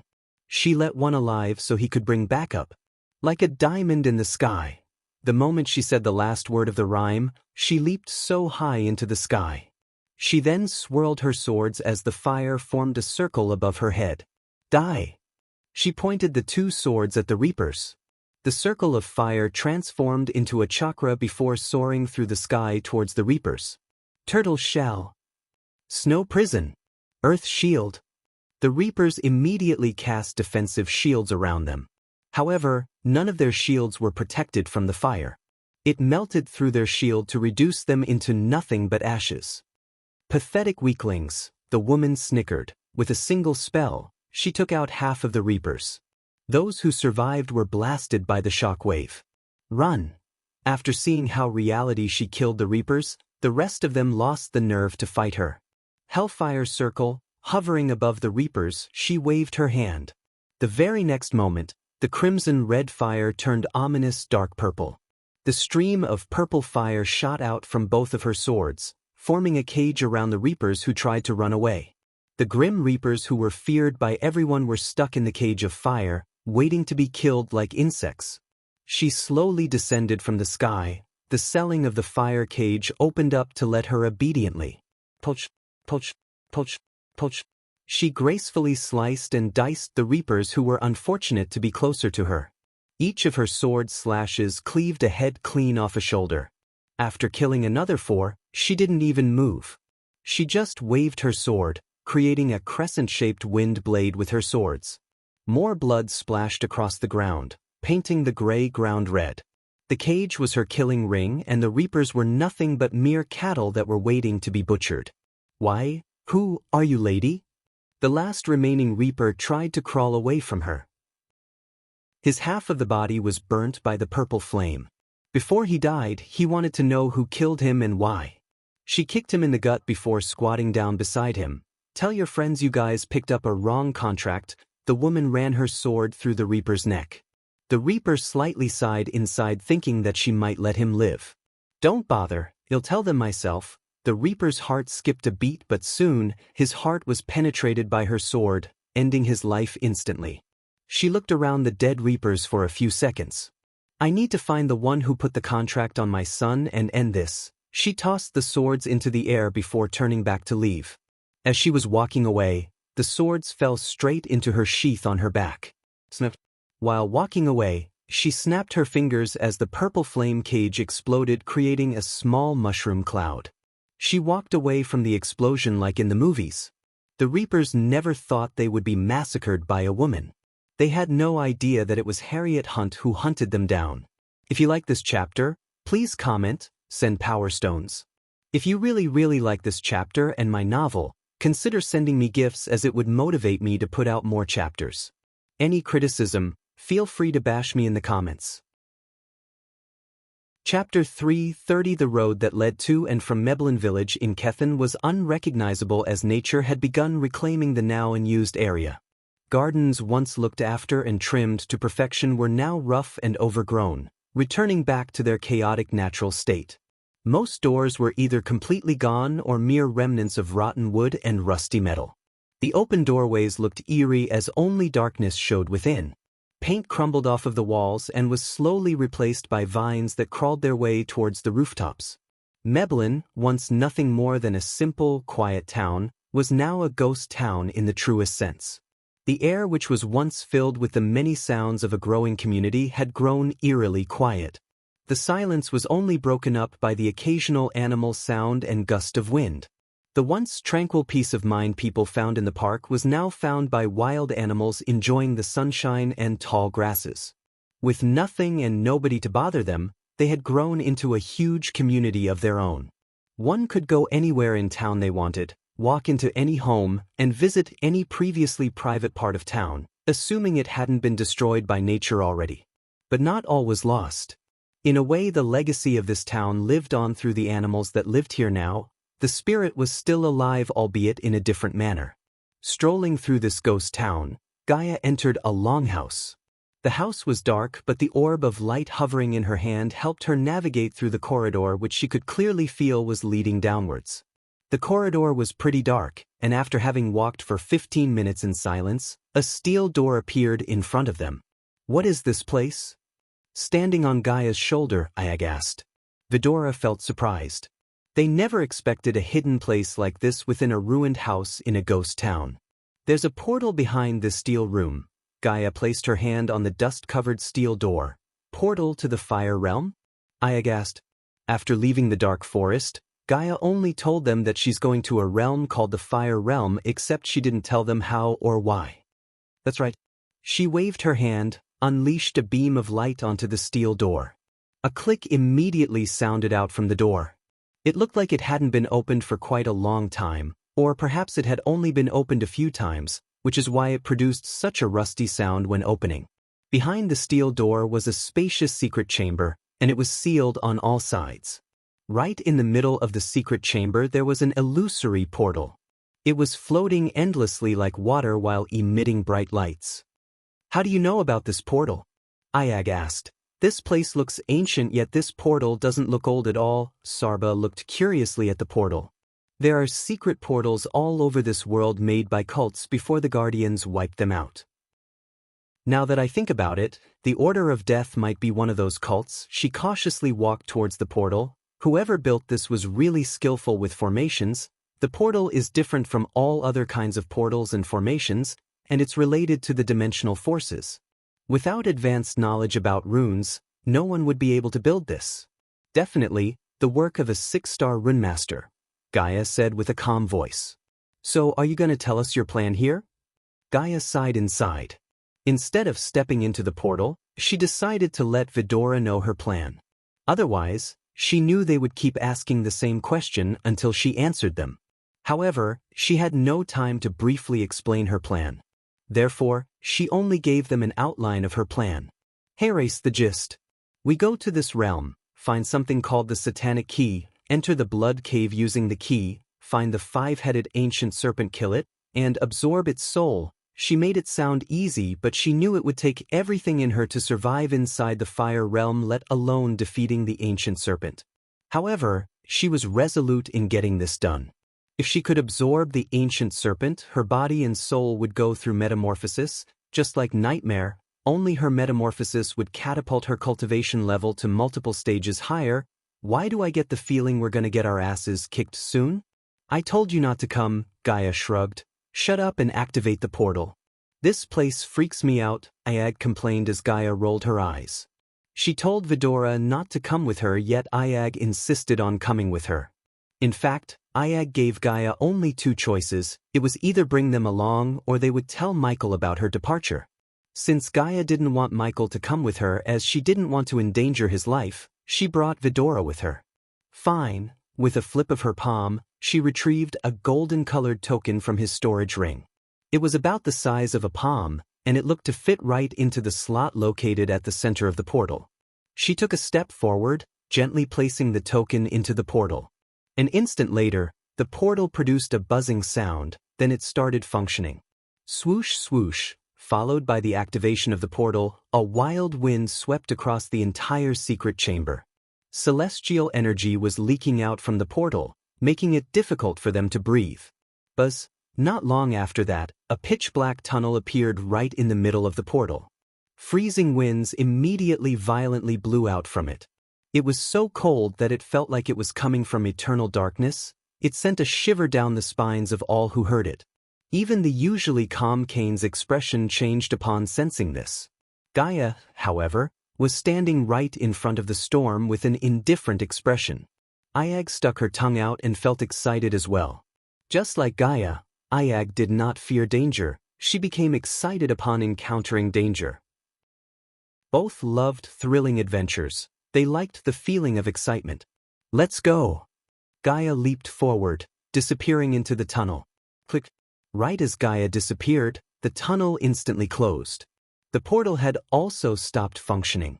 The golden token popped out from the slot before turning into nothing but ashes. Swoosh, swoosh, the freezing wild wind never seemed to stop. Hoo-hoo! Ayag screamed excitedly, putting her tongue outside. Hold on to Usasis, Sarba on the other hand screamed into Gaia's ears. He wanted Gaia to hold them in her hands rather than letting them stay on her shoulders. This is Awazosom, Ayag kept screaming. She did not worry about getting thrown into the spatial tunnel. After hearing Sarba scream, she lifted Vidora from her shoulder to hold them tight in her hand. Only then Sarba heaved a sigh of relief. Gaia was moving along the flow, there were whirlwinds everywhere, and the tunnel looked variegated. The whirlwinds kept blowing into the tunnel, causing her face to hurt. The more they traveled, the more the tunnel seemed shaky and unstable, as if it was going to collapse at any time. Quit screaming, shithead. The portal isn't stable. We better be careful. I don't want to drift off from the tunnel because of your screams. Gaia flicked Ayag on the head. What will happen if we drift off from this tunnel? Sarba politely asked. Behind his polite words, Gaia could sense fear. Nothing good. Best case scenario, we'll end up outer space, drifting forever. Worst case, our bodies would explode into a bloody mist. Sarba felt even more depressed after hearing her words. He looked around and found out there were black holes everywhere. Also, from time to time, a massive dimensional typhoon would appear in their sights. Black hole was a place where coldness and darkness blended together. It was tough to find a dimensional node within. Even immortals wouldn't dare to treat a black hole carelessly. The dimensional typhoon within the black holes was the deadliest existence. It was just a dreadful monster that would cause anything that gets dragged into it to perish. Within the teleportation tunnel, Kane was admiring the breathtaking dimensional turbulence around him while listening to Ayag and Sarba chit-chat. He noticed Gaia often looked over her shoulder. He could tell she was looking for Ghost. Although she didn't talk about how she's feeling, her eyes betrayed her, revealing the sorrow within her heart to the outside. After staying for a full day in the tunnel for an entire day, the duo finally saw a light at the end of the tunnel. We're almost there. Seeing this, Gaia informed Vidora, I wonder what the flame realm looks like. Ayag was so excited that she jumped up from Gaia's hand. The light at the end of the tunnel became brighter, and soon after, Gaia arrived at the end of the tunnel. Everyone held their breath as they were getting ready to enter the fire realm. Right now, within the fire realm, someplace within an abyss. It was a foggy place, and everything here looked gray. The abyss was a completely desolated area, and rocks were everywhere. A monster with a body fully covered with purplish scales was roaming around in this area. This monster was over 5 meters tall. Its whole body was fuming with frightening red mist. It only had one eye, which was positioned vertically right in the middle top of its face. It also only had one nostril and one huge mouth below the eye. The eye, nose, mouth were all lined up in a straight line, giving it a really fearsome savage look. The monster was roaming around, its eyeball was rolling around in full alert as if it was searching for something. Bang! Suddenly a loud banging sound could be heard from the skies above. It was as loud as a fierce thunderstrike. A hole in the sky appeared as a figure shouted out from it. The monster was startled by the sound. It raised its head to look in the direction. In an instant, Gaia fell straight onto its head. Plop! Everything happened so fast that this monster didn't even have time to react. Gaia carried a massive amount of force when she hit the monster's head. The monster cried out horribly while rolling on the floor. The monster was furious. After rolling on the floor in pain, it immediately stood up on the ground to look at the being that caused the pain. You are one ugly son of a bitch. Gaia's bow materialized in her hand. If you like this chapter, Please comment, send power stones. If you really like this chapter and my novel, consider sending me gifts as it would motivate me to put out more chapters. Any criticism, feel free to bash me in the comments. Chapter 331. What is that thing? Vidora stared at the beast from top to bottom in wonder. They searched through the knowledge they inherited from Gaia and Michael to find something or anything about the beast. Bang! While they were focusing on finding about the beast, Gaia released a golden arrow aiming at the beast's head. The moment the arrow met the beast's head, blood splashed everywhere. The monster's head exploded into a mess. Gaia felt a bit of pity for the monster. A moment ago, it was minding its own business. Fate played a game in the monster's life by opening the portal right above its head. Otherwise, she wouldn't have landed on the beast, making it mad. Do you think it's edible? What is wrong with you? Gaia felt a sudden feeling of nausea hit her core when Ayag asked. She flicked Ayag on the head couple of times. Ouch, bitch, that hurts. Aya cursed Gaia while trying to bite her finger. Cain ignored their bickering. A body-refining stage beast. I can sense its cultivation stage, so that means the Hydra's scream didn't affect this realm. Are we in a different world? Sarba asked. Finally, Gaia stopped fighting with Ayag to answer Sarba. No, this is one of the many realms between our world and the space outside. Some realms are above the world while some realms are inside our world. After explaining, she started to walk away from the dead bodies as it might attract various other beasts to their location. Why does this damn abyss feel so ghastly? Gray fog everywhere. I hope this fog can't hurt us. Gaia's expression became serious. She looked around as well. Did you come here before? Sarba asked. No, but I learned what's little out there about this place. Humph. Never pegged you for a learning type, Ayag snickered. The other two heads expected a snarky comeback from Gaia, yet she kept walking without uttering a word. Alright, this place looks boring as it is, and now you decided to go into silence mode. Ayag moved her head towards Gaia's thumb to chew it. She wanted to bring Gaia back from her deep train of thoughts. Gaia suddenly felt a sharp pain in her thumb. She looked down to see Ayag chewing her thumb viciously. What's on your mind? Sarba asked before gently knocking away Ayag from Gaia's thumb. Isn't it obvious she's thinking about Ghost? Ayag said. You should have brought him with us. No, Cain, he has enough problems as it is. I want to do this alone. If he was with me, he'd be worrying about my safety more than getting what I need here. I need to prove it to myself that I'm worthy of him. Vidora understood Gaia's feeling. They unanimously decided not to ponder into her feelings too much. If she was focusing on her feelings, her fighting intent would be lessened. They didn't want that to happen. Gaia learned about this place, yet she did not expect it to be such a nefarious environment.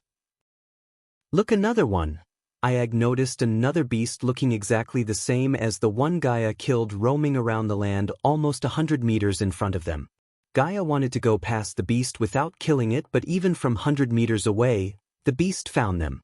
It turned its one eye staring at them as puffs of smoke came out of its nostril. What is this monster? There's something different about these beasts. As Sarba was letting the others know what was in his mind, Gaia fired an arrow lightning fast. The arrow soared through the air. Boom! Just like before, when the arrow hit the beast, its head exploded. The energy coming from it was not arch energy. It's different. Getting closer to the dead body, Gaia carefully examined the monster. Indeed, she had learned about these beasts called the fire demons, but she had never seen them with her own eyes until now. I think the energy coming from them is some kind of first energy. Human talked about various energies other than arch and celestial.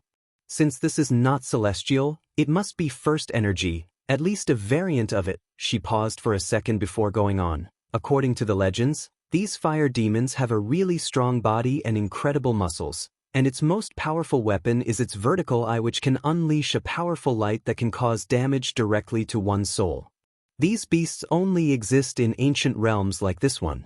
We need to be careful here. I don't think there are only body-refining beasts here. Gaia sighed inwardly.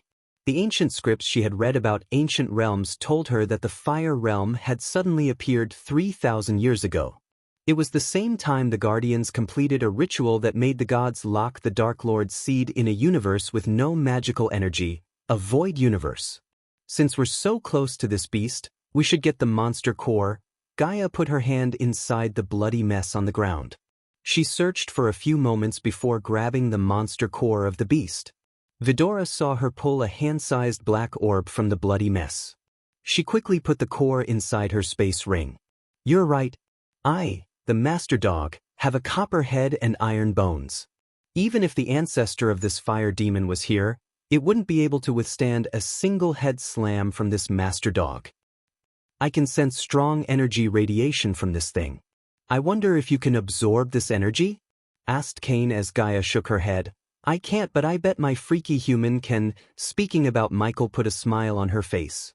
Not all beasts contained monster cores, but if a monster core contained arch energy, any individual being from any race could absorb the energy. Nevertheless, monster cores that contained anything other than arch energy or celestial energy couldn't be absorbed by a being as they contained too much impure energy. Absorbing it by force would seriously impact the person's cultivation, and it could even make them enter a state of coma. Usually, monster cores above the body strengthening stage were extremely rare because any beast that reached core formation would choose to live in places hidden from the hunters. Most of the time, these beasts would form a pack to keep themselves safe from hunters and get rare herbs that let them cultivate faster. After putting the monster core in her space ring, she shot out a ball of flames and burned the body to ashes. Right at this moment, a loud roar sounded out from somewhere not far away from where they stood. It sounded deep and a little hoarse, which made it extremely terrifying. They immediately turned around to look in the direction. In an instant, they saw a monster which was glowing brightly appearing not far away from them. It was slowly walking towards them. Although she burned the body, it was too late as the monster was attracted by the smell of blood long before she burned the body. What kind of monster is this? Vidora was startled. The monster wasn't tall, it was just a little bit taller than an average human. The body didn't look very muscular either, but it gave them an overbearing impression. This monster had a transparent body that looked like a crystal, also it didn't have any facial figures. No nose, no ears, and no mouth. Right in the middle of its face, there was a crystal eye, which kept staring at Gaia. Jar! The monster roared out once again. It didn't have a mouth, but it could still roar loudly. The roar sounded like it came from its body. It was enough to send shivers down most people's spines. If any ordinary girl saw this strange monster, she would definitely be scared to the point she screamed as loud as she could. But Gaia didn't move at all. Since the Hydra's scream didn't affect this realm, she could easily find out the cultivation level of this monster. It was only a core formation level 1. Although it was considered pretty strong, it couldn't pose any threat to her. Unlike the two beasts she killed before, the beast approaching her looked nothing like the two beasts. This beast was transparent like a crystal and had only one eye, no other facial features. Lucky us, another ugly thing came to greet us. Ayag rolled her eyes. I once read a book called Ancient Beings. It recorded all sorts of monsters and beings.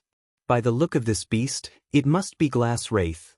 You seem to have read an awful lot of books for an orphan. Ayag frowned.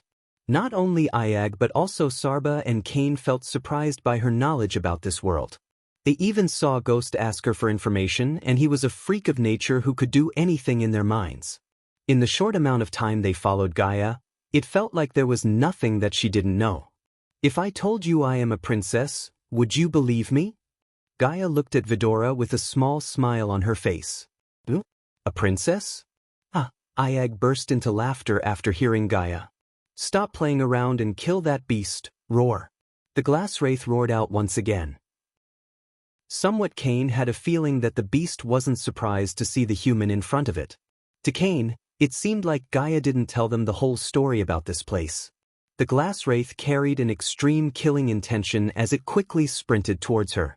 Since this ugly fucker is tired of living, we should send him to hell. Ayag was laughing out loudly in excitement as Gaia knocked a fire arrow on her bowstring, preparing to shoot the moment the beast come into her target area. One more chapter about Gaia's adventure and we can finally start the tournament. If you like this chapter, please comment, send power stones. If you really like this chapter and my novel, consider sending me gifts as it would motivate me to put out more chapters. Any criticism, feel free to bash me in the comments. Chapter 332 Boom. The moment the glass wraith came close enough for her to kill it, she released the arrow from her bow. The fire arrow left a trail of blaze of fire in the air staring from Gaia's bow to the beast's location. The arrow hit its target, creating an explosion.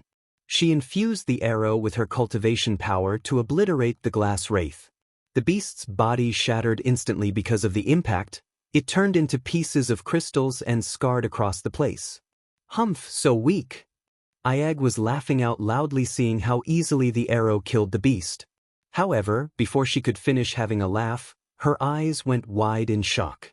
The three heads could see the broken crystal pieces assembling back to normal in an instant, making the glass wraith whole again. Hey, race, a lesson for you, Ayag. Never laugh too soon. Unlike Vidora, Gaia knew this would happen. To kill a glass wraith, one had to exhaust all the energy in its soul, which meant she had to kill the beast again and again until it could not resurrect again. The glass wraith was extremely angry. It roared out in fury as it dashed towards Vidora once again.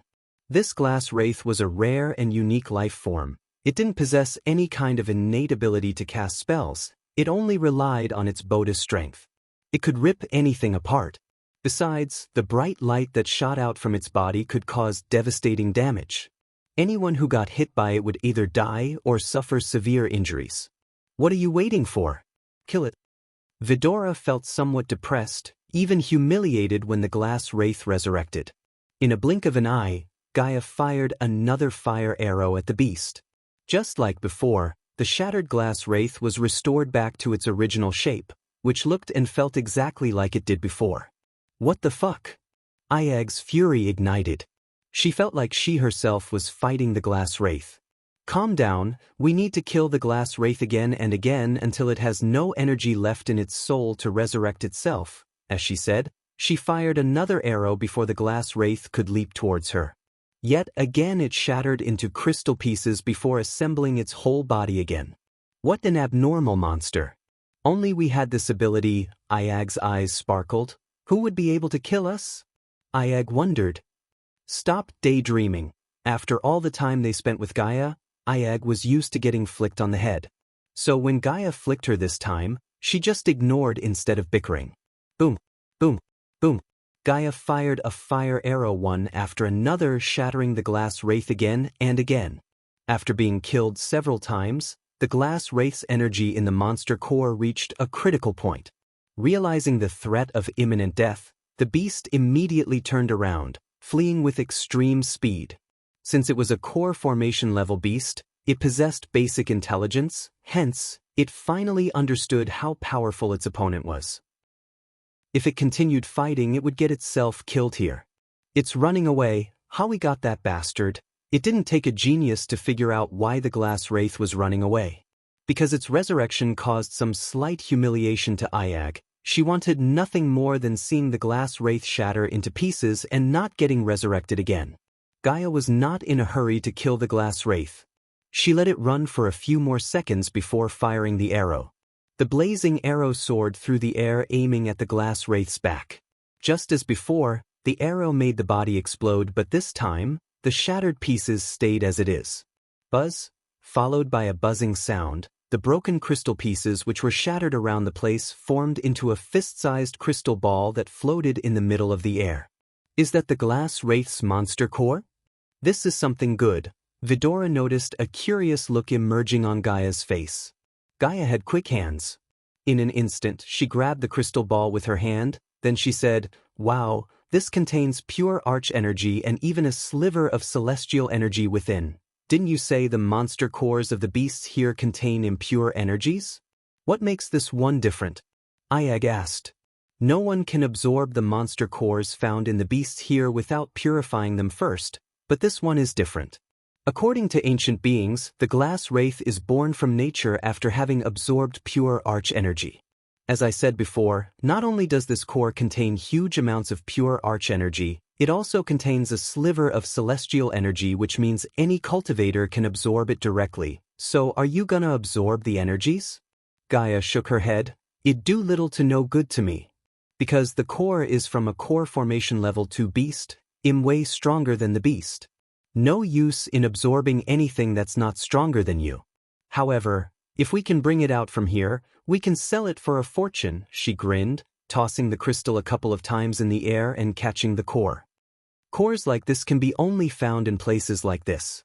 Out there, it's extremely hard to get a core from a beast above body strengthening stage. So that's why there are so many people who are risking their lives in places such nether realm. Sarba had a look of realization on his face as Kane opened his mouth. Plus, they also get battle experience. Alright, I'm sure there are a lot of glass wraiths here. Oh boy, we're gonna be rich.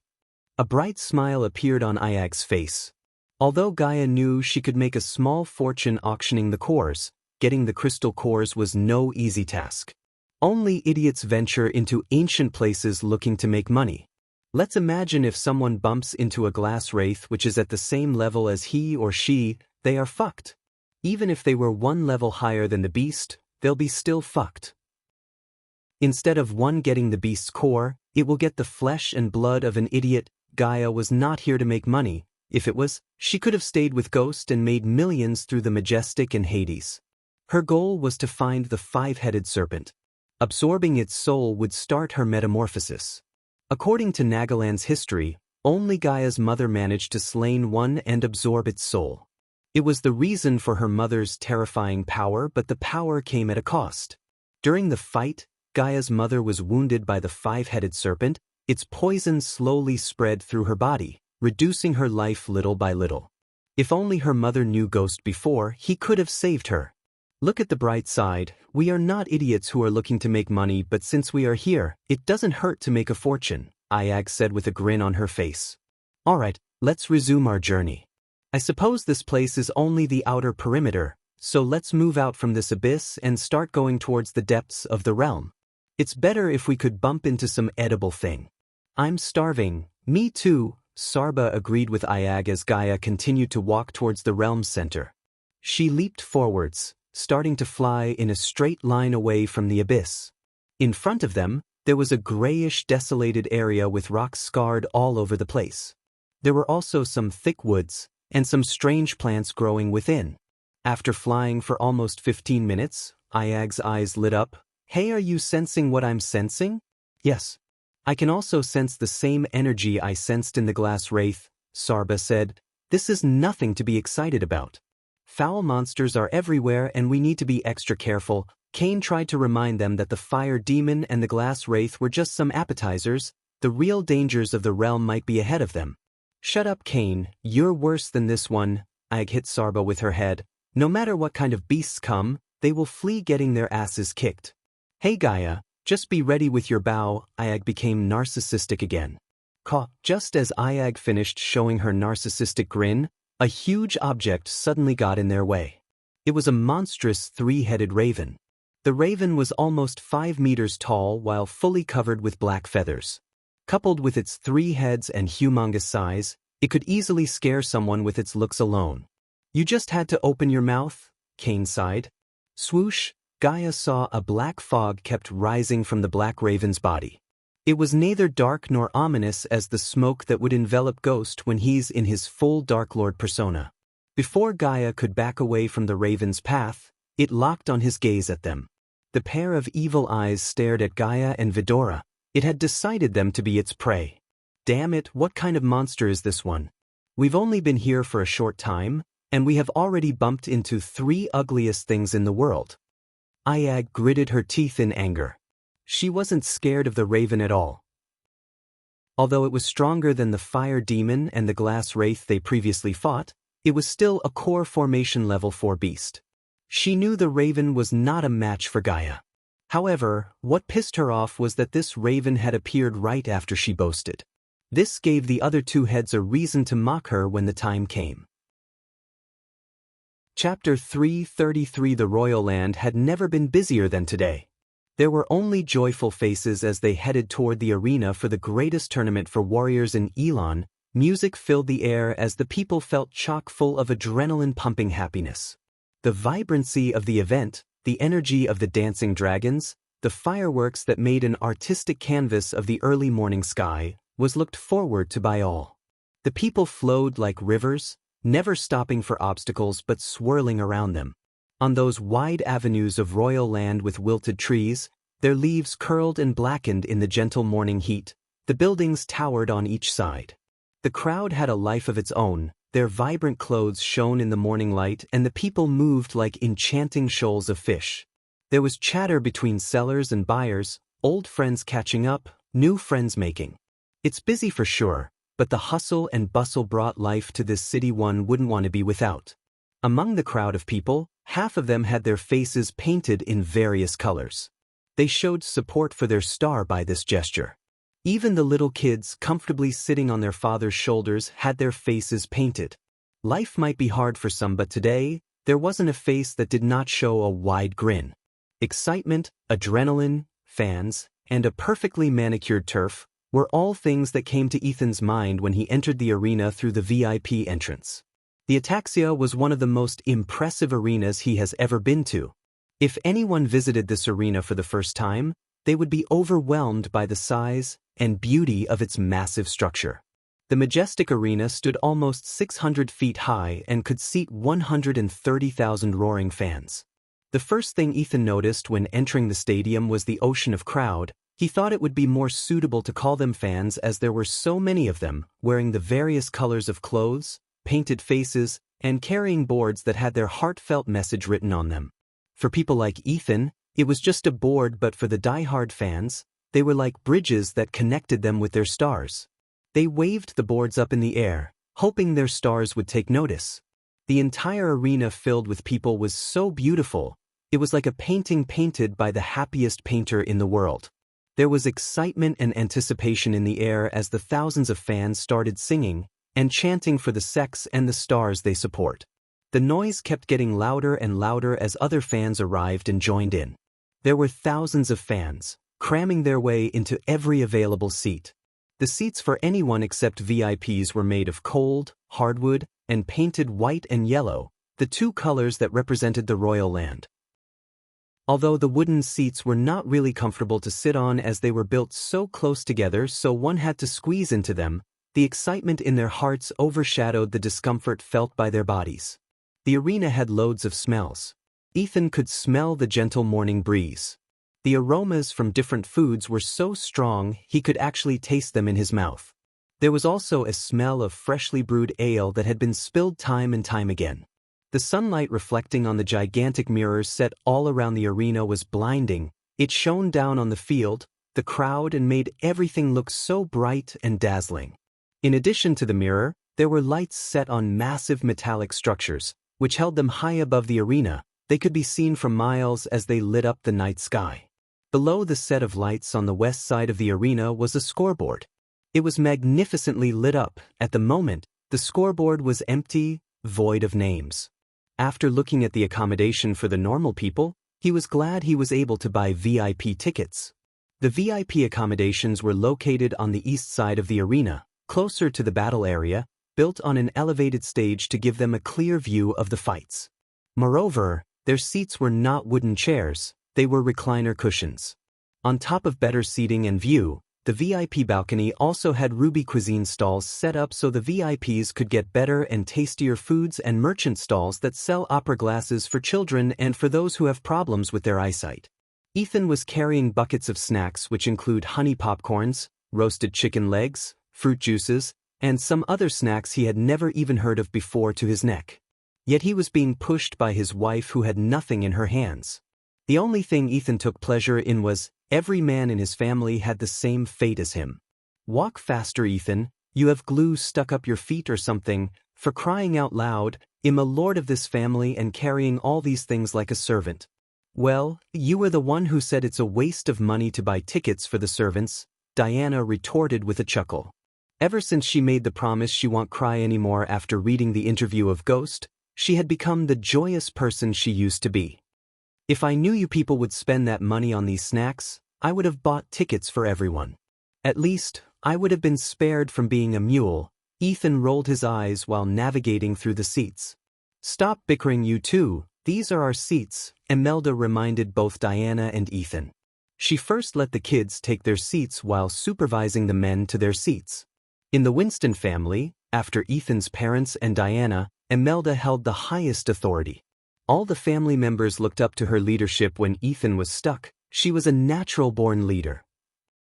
Among the three Hunt sisters, Diana was the rebel, Natalia was the silent child, and Imelda was the opposite of both of them.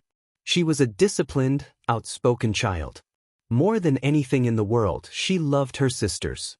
That was the reason that even after running away from our continent, she refused to get married, as she had seen marriages tear apart a family.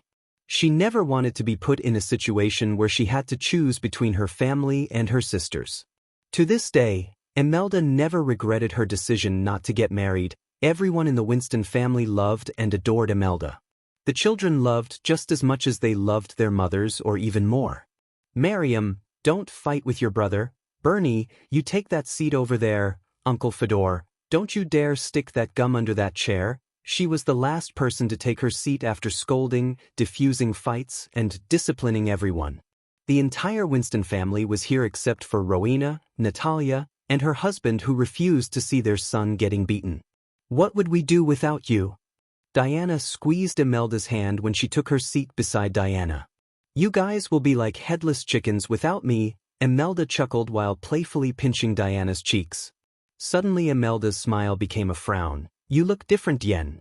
Diana hoped she wouldn't notice the difference, even though she deep down knew Imelda would. Diana shared everything with her two sisters, however. This time, she wasn't going to. No one must know about her leaving the house to kill the Reapers. Michael met only 4 Reapers, but in reality, more than 50 Reapers had picked up the contract for his head. It was Diana who kept the Reapers from swarming Michael. Of course, she knew she couldn't keep track of every single one of them. That was why she shadowed Ghost from a distance. Even when Michael killed the 4 Reapers in a forest and killed a Reaper on his way to Royal Land, she was always there for him in case something went wrong. Seeing her son battle people ahead of his cultivation stage reminded herself of her. She was proud, but at the same time, she was also worried. You know, I'm just excited to see him again. Imelda knew by him, Dien meant Ghost. Diana hid her secret life by telling Imelda the truth instead of a lie. I hope Andrews don't get on the stage with him, Imelda sighed. They spoke in whispers so the others couldn't hear them, not that anyone could in the cheers of the fans. Where are they anyway? Imelda looked around to locate Noah and his group. With Maisie's family, I think, Diana said. Maisie's family here? Imelda grinned with excitement. Ever since she met the cute little girl, she wanted to meet her family. Do you know Maisie hates him? Suddenly Ethan came into the conversation. He emphasized the word him. The two ladies turned their heads at the same time to look at Ethan. Now that you said it, I did notice the little girl frown when something comes up about him. Boom. Boom. Boom. Just as Ethan was about to tell them what happened inside the Nether Realm, 3 loud bell sounds reverberated the arena. Immediately the crowd went silent. Welcome to the championship tournaments, a cheerful male voice sounded after the bell sounds. With this, the tournament has finally started. If you like this chapter, please comment, send Power Stones. If you really like this chapter and my novel, consider sending me gifts, as it would motivate me to put out more chapters. Any criticism, feel free to bash me in the comments. Chapter 334. Soon after the voice sounded, from inside the perfectly manicured grass field, a navy blue tubular-shaped structure made of energy emerged. 3 people were sitting inside the structure. From the onlooker's point of view, it looked like a giant pill with 3 people sitting inside before a large table. On the left sat a red-haired man in his early 40s. He was neither too thin nor bulky. His cheerful smile showed his playful character. On the right side was another man who seemed to be in his early 60s. On the contrary to the red-haired man, this white-haired man had a solemn look on his slightly wrinkled face. Stuck between the two was a young girl in her mid-teens. She had dull orange eyes and her elbow-length, curly, pink hair was neatly braided. The commentator pill was etched with runes that amplified their voice throughout the arena. First of all, the championship tournament committee likes to convey our deepest apologies for the postponement. The red-haired man spoke in an apologetic tone. It's not as if we went on a trip. They all know about the Void Day. The committee needed to come up with some way to determine the competitor's cultivation level, the white-haired man said without hiding his over-the-head arrogance. Gentlemen, I think we first need to introduce ourselves, don't you think? The girl let out a playful giggle before talking. Ladies and gentle, we are your commentators, for both tournaments. Ishihara Minako. I am James Hall, 2 times Royal Times Best Commentator Award winner, the cheery red-haired man said with a laugh. Everyone could sense the pride behind his laugh. I am Darius Russell, former swordmaster of Aragoth. The audience began to gasp when they heard the man. No one reacted the same way as they did for Russell as they did for James because the position of Swordmaster of Aragoth outclassed the Best Commentator award by miles. Moreover, anyone who got the Swordmaster title held a highly esteemed position in society, as even the kings would show them respect. Hence the reason for Darius' pride. Now that we introduced ourselves, let's bring the battle stage up. Darius clapped his hands together. After the runes amplified the clapping sound to the entire arena, everyone heard a loud cracking noise emerging from inside the grass field. Many people stood up to look at the grass field. They saw the grass field split open in the middle. The 2 halves of the grass fields slowly retracted sideways as a spacious circular stage emerged from within. In a couple of minutes, the lush green grass field was nowhere to be seen and replaced by a grayish round stage. The stage could easily hold 70 to 80 people without each of them feeling crowded. Before we move forward, let us explain the format of the competitions, Ishihara said in a playful voice. You ladies and gentlemen may already know, we have 2 championship tournaments. One for body strengthening stage cultivators and one for core formation stage cultivators. Both tournaments have the same format. Sword Master Darius. James looked at Darius to explain the format as the Swordmaster began to talk in his serious voice. The tournaments have 6 rounds, the last 3 being quarterfinal, semifinal, and grand finale respectively. 100 participants will start the tournament and fight in the first round. The second round will have 40 people, Darius said. You know what that means, ladies and gentle. Bye-bye for 60 youngsters after the first round. Hall chuckled as Darius continued. Out of 40, only 20 will go to the third round. At the end of the third round, the judges will eliminate 10 participants based on points and votes. Darius paused for a moment to let Hall speak. Due to complications during the last couple of tournaments, the tournament committee decided not to disclose any information about the judges. The judges will be anonymous, so don't try to find them, or worse, bribe them. Everyone in the arena knew his words were directed to the powerful noble families. They were the ones who would try to bribe the judges to get the youngsters of their family closer to the championship titles. In the past, the tournament committee had to spend millions of gold coins to ensure the safety of the judges as well as the integrity of the tournaments. Some noble families had even tried to kill the judges who refused to take bribes from them. I'm sure nothing terrible will happen this year. Darius, please continue, Ishihara said. 10 youngsters will enter the quarterfinal. It'll be 5 versus 5. Among the 5 winners, one will be eliminated according to the points given by the judges. And worry not, although it'll be the end of one's journey, he or she will receive valuable treasures as a prize for reaching or surviving. Yet again, Hall finished his words with a chuckle. Semi-final will let only the best 2 enter the grand final. Darius finished explaining the format. The people let the information sink into their heads for a few moments before Ishihara broke the silence with her sweet melodic voice. Now it's time to go over the rules. James, she turned her gaze towards James. As the name itself suggests, the participants for the body strengthening stage tournament must be at the body strengthening stage while core formation stage participants must be at the core formation stage, James Hall explained as Darius continued.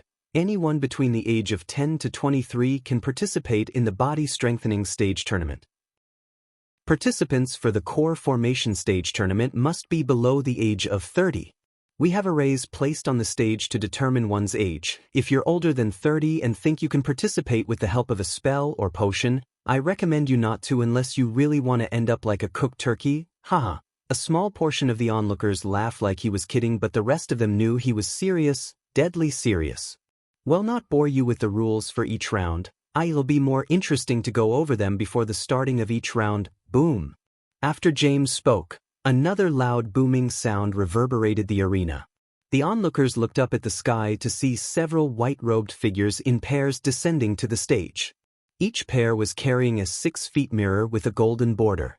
The closer the pairs got to the stage, the more the people could see the glowing runes on the mirrors. Unlike the runes, none of them were able to see the gears, nuts, and bolts behind the mirror. In a couple of minutes, the white-robed people brought 6 mirrors onto the stage. They gently placed the mirrors on the stage as the people tried to figure out the purpose of the mirrors. Participants for the body strengthening stage, please come to the stage and follow the instructions given by the coordinators. While the participants were getting ready to hop onto the stage, each pair of coordinators flicked their wrist as a 12 feet tall pillar beside the mirrors. The pillar was made of 10 black rocks. Each rock was separated by a thick silver lining that glowed in the light. The onlookers immediately became excited to see the young celebrities make their entrance. Can you give us a rundown on how this mirror works, Darius?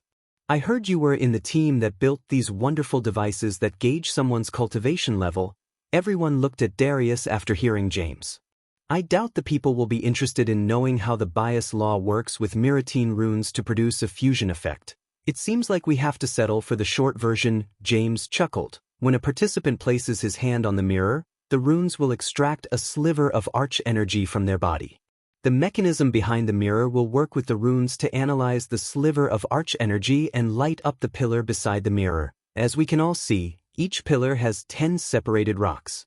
I assume each of the rocks will represent a level of one's cultivation stage, Ishihara asked. Yes, the level goes from bottom to the top.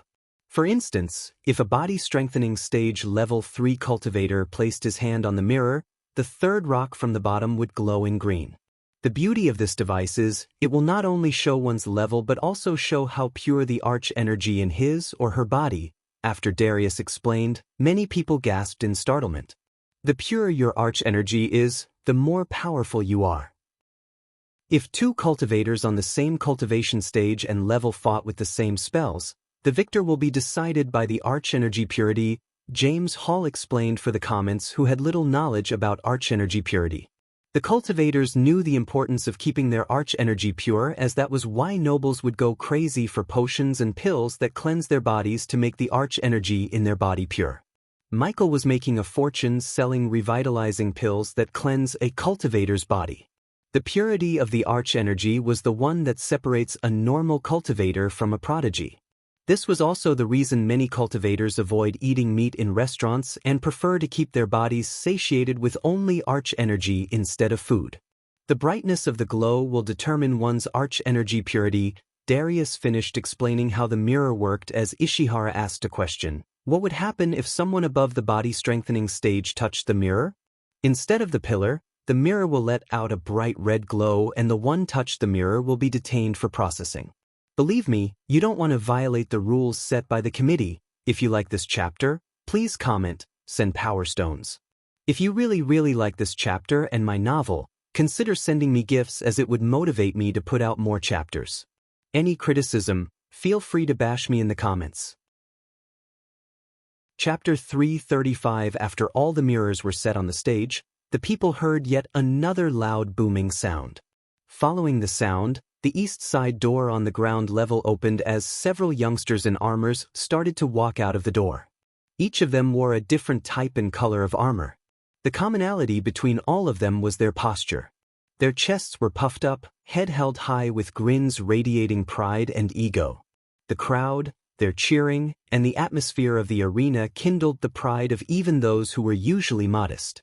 There he is, Evan Clark, Morning Star, Morning Star, Morning Star, Morning Star, Morning Star, Morning Star. The fans of Evan Clark and the Morning Star sect began to roar when they saw Evan Clark.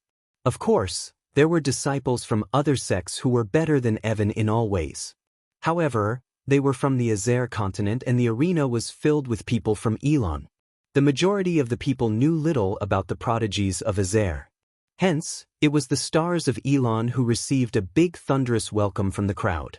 After Evan, another celebrity disciple walked out of the door, making many onlookers gasp for air.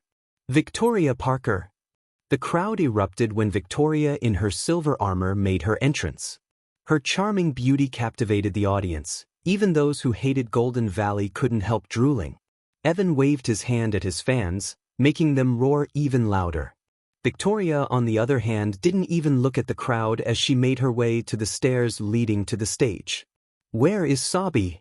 Sitting on the VIP balcony, Ethan searched the group of youngsters on the field to find his daughter. Sabrina was one of the few disciples who were competing in the tournament from a sect located in the Azer continent. Unlike the Elan continent, most of the Azer was plunged into chaos due to the ongoing war. The sects in Azer were siding with their allied kingdoms and sending disciples to the battlefield so they could get real battle experience as well as repel the kingdom's enemies. At this point in time, Michael was oblivious to the fact he's connected to the ongoing war. Although Sabrina wanted to win the tournament, the biggest reason for her to compete was Ghost. After Ghost saved her and her family, she had become somewhat of an admirer of Ghost. She wanted to learn more about the man who saved her and her mother in a single day. Every time she wanted to meet him, he was either in seclusion or somewhere else no one had any idea about. She didn't know what, but something made her feel closer to Ghost even though she knew little about him. Whoa, is that Sabrina Winston? Shut up, it can't be. Look there. It's her, Noah Winston's little sister. If she's here, then the Holy Trident Academy is too. Sabrina. Sabrina. Sabrina. Sabrina. Sabrina. The people of Kethen, especially those from Pentown, roared as their cheers for Sabrina shook the arena. The sheer support for Sabrina startled even the Winston family. Our little girl has grown. A tear of joy and pride rolled out of Imelda's eyes. They all felt proud of Sabrina. It seems like we have a great competition ahead, Darius, James Hall said. I think so too. I want to see what these youngsters can do with swords. Since Darius was a swordmaster, he was more interested in seeing the youngsters' sword mastery. So many young talents. I wish I was there with them, Ishihara said. All right, participants, please go to the stage in an orderly manner and follow the instructions given by the coordinators, James said as the youngsters stopped waving at their fans to reach the stage. Many rushed to the stage excitedly. Some even landed on the stage directly with a leap instead of climbing the stairs. Victoria Parker seems to be the first person to touch the mirror. Let's see what happens, as Ishihara commented. Victoria gracefully walked towards the mirror. Everyone else stood there watching her. Please place your hand on the mirror, miss, the man standing beside the mirror instructed. Victoria wasn't worried about the device like many others. The onlookers came to the edge of their seats to see the device working. A few seconds after Victoria placed her right palm on the mirror slightly trembled. Under their gazes, the bottom rock of the pillar glowed in green for a second before the second one started to glow. One by one the rocks let out a bright green glow until the glow reached the 8th rock from the bottom. Body Strengthening Stage Level 8, the coordinator beside the mirror said. Whoa, she's so young. A real prodigy. She was a body refining stage cultivator just a year ago. Look how brighter the rocks are glowing. Her arch energy purity must be next level shit. The Golden Valley must be proud to have such a talented youngster among them. What do you think, Darius? James Hall asked. His voice didn't hide his surprise. Her arch energy seems to be purer than many cultivators we tested. But purity isn't everything when it comes to real battle, and this tournament will be a test for her. Darius expressed his opinion as Evan walked towards another mirror. Please place your hand on the mirror, master, the coordinator said calmly, showing no emotion on his face or voice. Just as before, a few seconds after Evan placed his hand on the mirror slightly trembled. Soon afterward, the pillars lit up to the 8th rock just like Victoria's. The brightness was also just the same as Victoria's. It indicated that the two of them were at the same level. Yet another body strengthening stage level 8, Evan Clark of Morningstar. It seems we have two cultivators with no advantages over another, Ishihara said. It will boil down to the arsenal of spells they have, and I doubt Golden Valley or Morningstay would bring them here with some run-of-the-mill spells. Evan and Victoria proudly stood aside watching the rest of them getting tested by the mirrors. One by one the youngsters placed their hands on the mirror. Except for a few, many hadn't reached body strengthening stage level 8. The majority of them were between level 4 to level 6. Those who crossed level 8 didn't get the same reaction from the audience as Evan and Victoria did because of their purity. None of them were able to make the rocks glow as bright as Victoria and Evan. After seeing almost 50 youngsters trying to beat Evan and Victoria, all the eyes fell on Sabrina. Finally, Ethan leaned forward to see his daughter climb the stairs to the stage. The entire arena became silent. They all watched Sabrina like hawks. "Please place your hand on the mirror, Miss." Sabrina placed her hand gently on the mirror after nodding at the coordinator. The moment her hand touched the mirror, it trembled more than it trembled when Victoria or Evan touched. In a blink of an eye, the pillar lit up like a Christmas tree all the way to the 7th stone. Although she did not reach the 8th stone as Victoria or even, the brightness the stones let out was 3 times more than them. "Body strengthening stage level 7, the coordinator confirmed. "That's the brightest glow I've seen today." James Hall raised his brows. "She's the youngest to get into the Holy Trident Academy for a reason." Ishihara's words caused murmurs among the fans. "The pillar is an indicator she has a bright future ahead of her." Even Darius, who couldn't be easily amazed, was startled. The Winston family is really blessed to have such monstrous prodigies as their heirs. Ethan could see James Hall looking at them. "I bet Miss Sabrina's parents are really proud." For a few moments, the commentators sounded like fans of Sabrina. Victoria had black lines on her forehead seeing Sabrina taking away her spotlight. "We are." Diana turned her head to see Imelda staring at the stage with tears flowing out of her eyes. Not even Diana shed tears of pride and joy, but Imelda did. "We are proud of you, Sabrina. We are proud of you, Sabrina. We are proud of you, Sabrina. We are proud of you, Sabrina." The people of Pentown began to chant in unison. Their thunderous cheers did not slow down until a few youngsters finished testing their cultivation level. An hour passed by in a blink of an eye. "We'll take a short break before testing the core formation participants." The trio of commentators left their pill to take a break while the participants remained on the stage to socialize. Many wanted to establish a friendship with Sabrina, but she quickly left the stage to join her family. Meanwhile, in Sarton, Michael was waiting in Lord Information's room patiently. He kept gently brushing Nightmare's head as the dragon enjoyed the rub with his eyes closed. Michael watched the door beside the book rack, expecting the elf to walk out of there with what he asked. "Here you go, Lord Ghost." As he was expecting, Lord Information came out of the door carrying a thick book. "You happen to have a book containing information about the recent events." When Michael asked Lord Information for information regarding everything that's happening in this world, he thought the elf would sell him a bunch of parchments.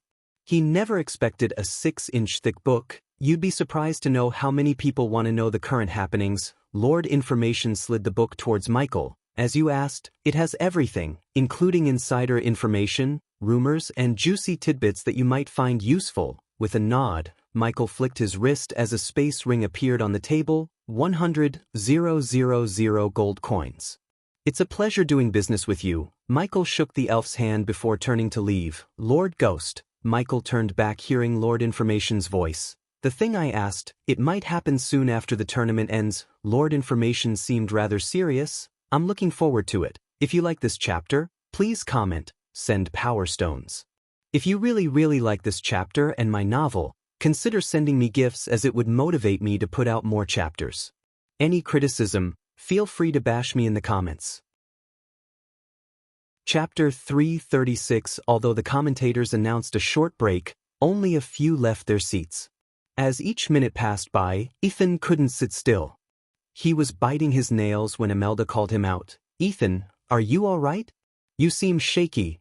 Diana squeezed Ethan's hand to calm him down. Unlike her, this was his first time meeting his son. "Do you see him anywhere?" he asked, leaning closer to Diana's ear. "No." "What do you mean no?" "You said he will come." Ethan almost shook her by her shoulder in lack of patience. "No one said otherwise. You just need to be a little more patient, Ethan." Diana calmed him down. He nodded but kept searching for the people of the Sunrise sect.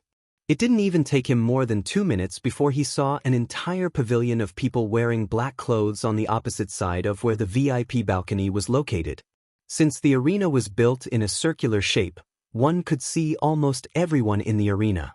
Ethan would have noticed them earlier if it wasn't for Claire's orders not to cause a ruckus until they start the core formation tournament to the people of Rivertown and Sunrise sect. Because of her orders, they remained, not causing any commotion.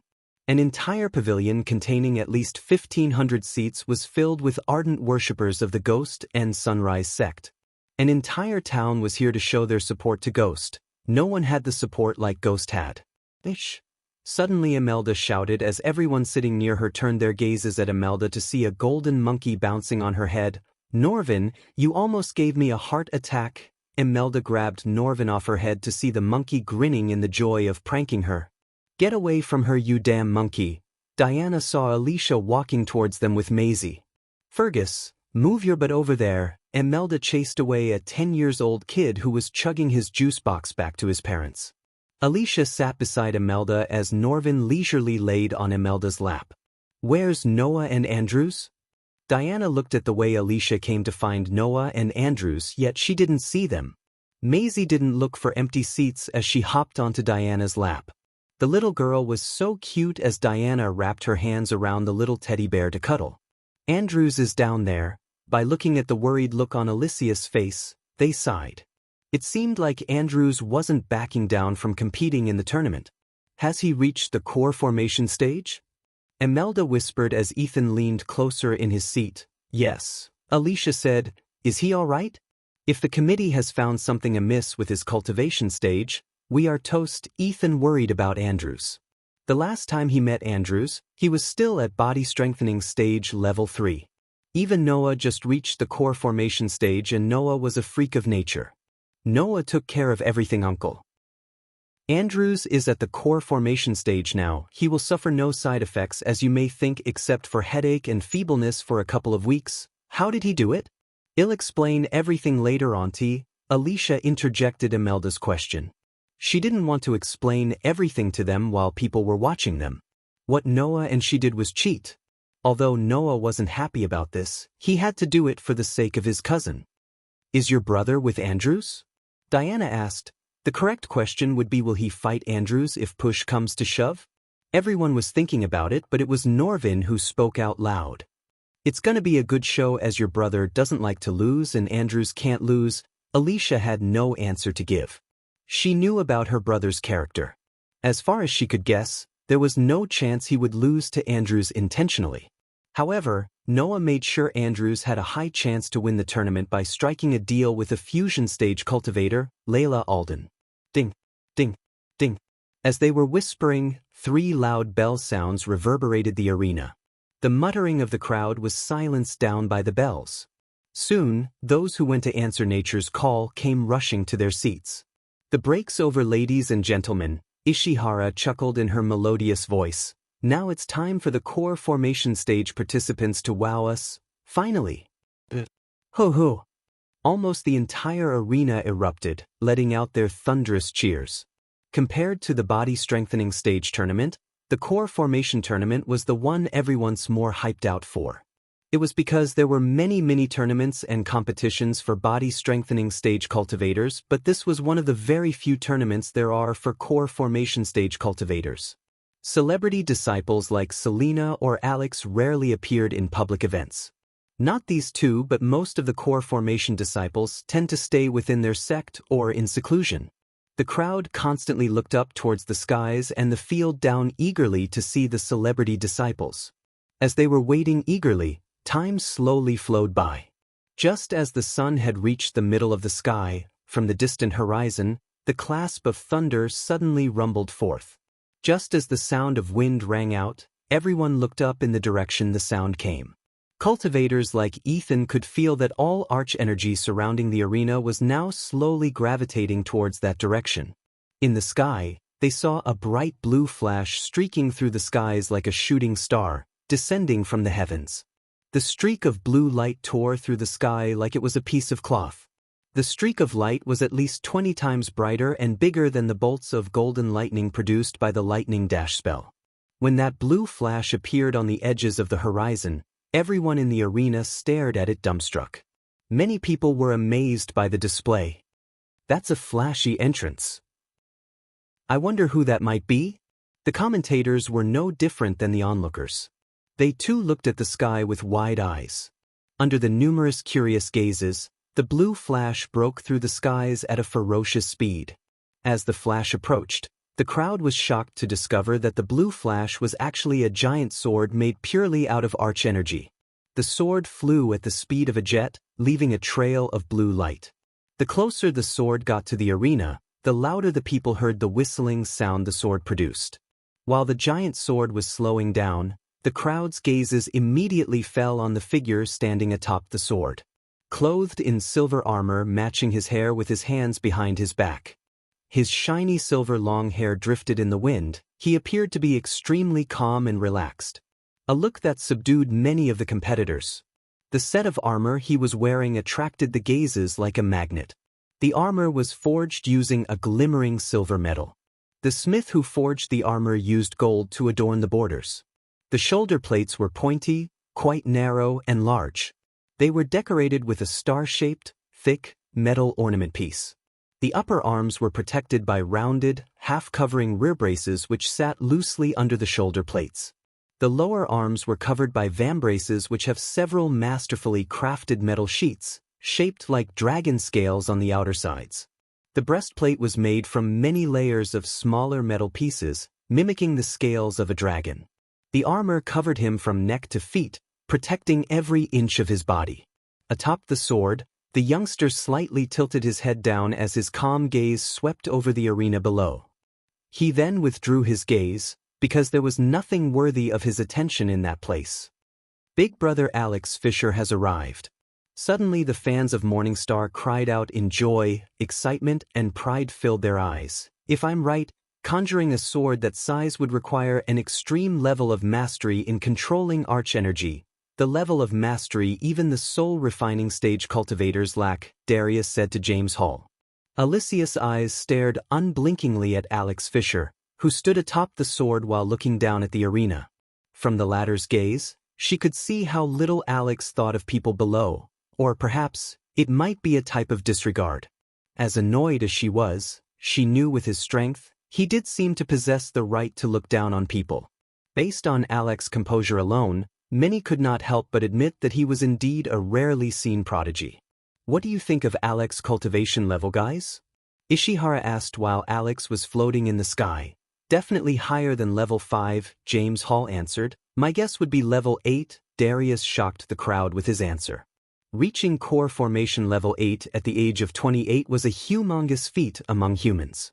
You always like to make a flashy appearance, don't you, Alex? While the crowd was in awe of Alex, a burst of hearty thunder-like voice suddenly rumbled from the horizon. The crowd watched as a golden ray streaked across the skies, radiating a powerful aura. The golden light broke through the skies, causing the arch energy to surge, as it finally came to float in the horizon, transforming into a huge golden spear that was a dozen meters long. Atop the spear stood a figure in gold armor with blonde long hair that draped over his shoulders. A domineering aura soared into the skies as if it was a unique wild spear that towered over the land. The youngster wore extravagant golden armor. The shoulders were fairly oval, quite short and small in size, decorated with a metal dragon wing on each side, curved to the sides. The upper arms were protected by squared, half-covering rear braces which sit quite well under the shoulder plates. The lower arms were covered by vambraces which have a row of hook-like barbs attached to each outer side. The chest plate was made from one large piece of metal but crafted to mimic the appearance of muscles. The golden armor looked sturdier than the armor Alex was wearing. The crowd stared at the figure in gold standing atop the golden spear, as envious looks were revealed on many of their faces, but none of them seemed to recognize the person as they did with Alex. Who is that? He seems just as powerful as Alex Fisher. I don't know, I have never seen him before. Let's wait for the commentators. I'm sure they will know who he is. The crowd was thrown into confusion as the sound of people murmuring among themselves grew louder and louder. Aren't you gonna wave at your brother Alicia? Norvin asked, looking at the youngster in the golden armor. If you like this chapter, please comment, send power stones. If you really like this chapter and my novel, consider sending me gifts as it would motivate me to put out more chapters. Any criticism, feel free to bash me in the comments. Chapter 337, That's Your Brother Peter? Nathan raised his brows, he was surprised. After engaging Alicia to Noah, The Winston family had met everyone in the Stone family except Alicia's mysterious elder brother. None of the Winstons met Peter except Noah until now. Standing 6'1" tall, Peter had smooth fair skin. If Alex was calm, Peter radiated an aura of confidence around him. A particularly notable feature was his perfect jawline. Coupled with his hazel eyes, sharp eyebrows, and clean-shaven look, he looked stunning. His medium-length golden hair danced in the wind, raising many young girls' heartbeats. "I never thought you would come here, Peter." Unlike the people in the arena, Alex knew who he was. In fact, Peter was one of the few youngsters Alex respected and looked forward to battle. "What can I say? Boredom always gets the better of me," Peter shrugged. "Pretty good spear you have. Is that an epic weapon?" Upon hearing these words, many of them gasped in shock.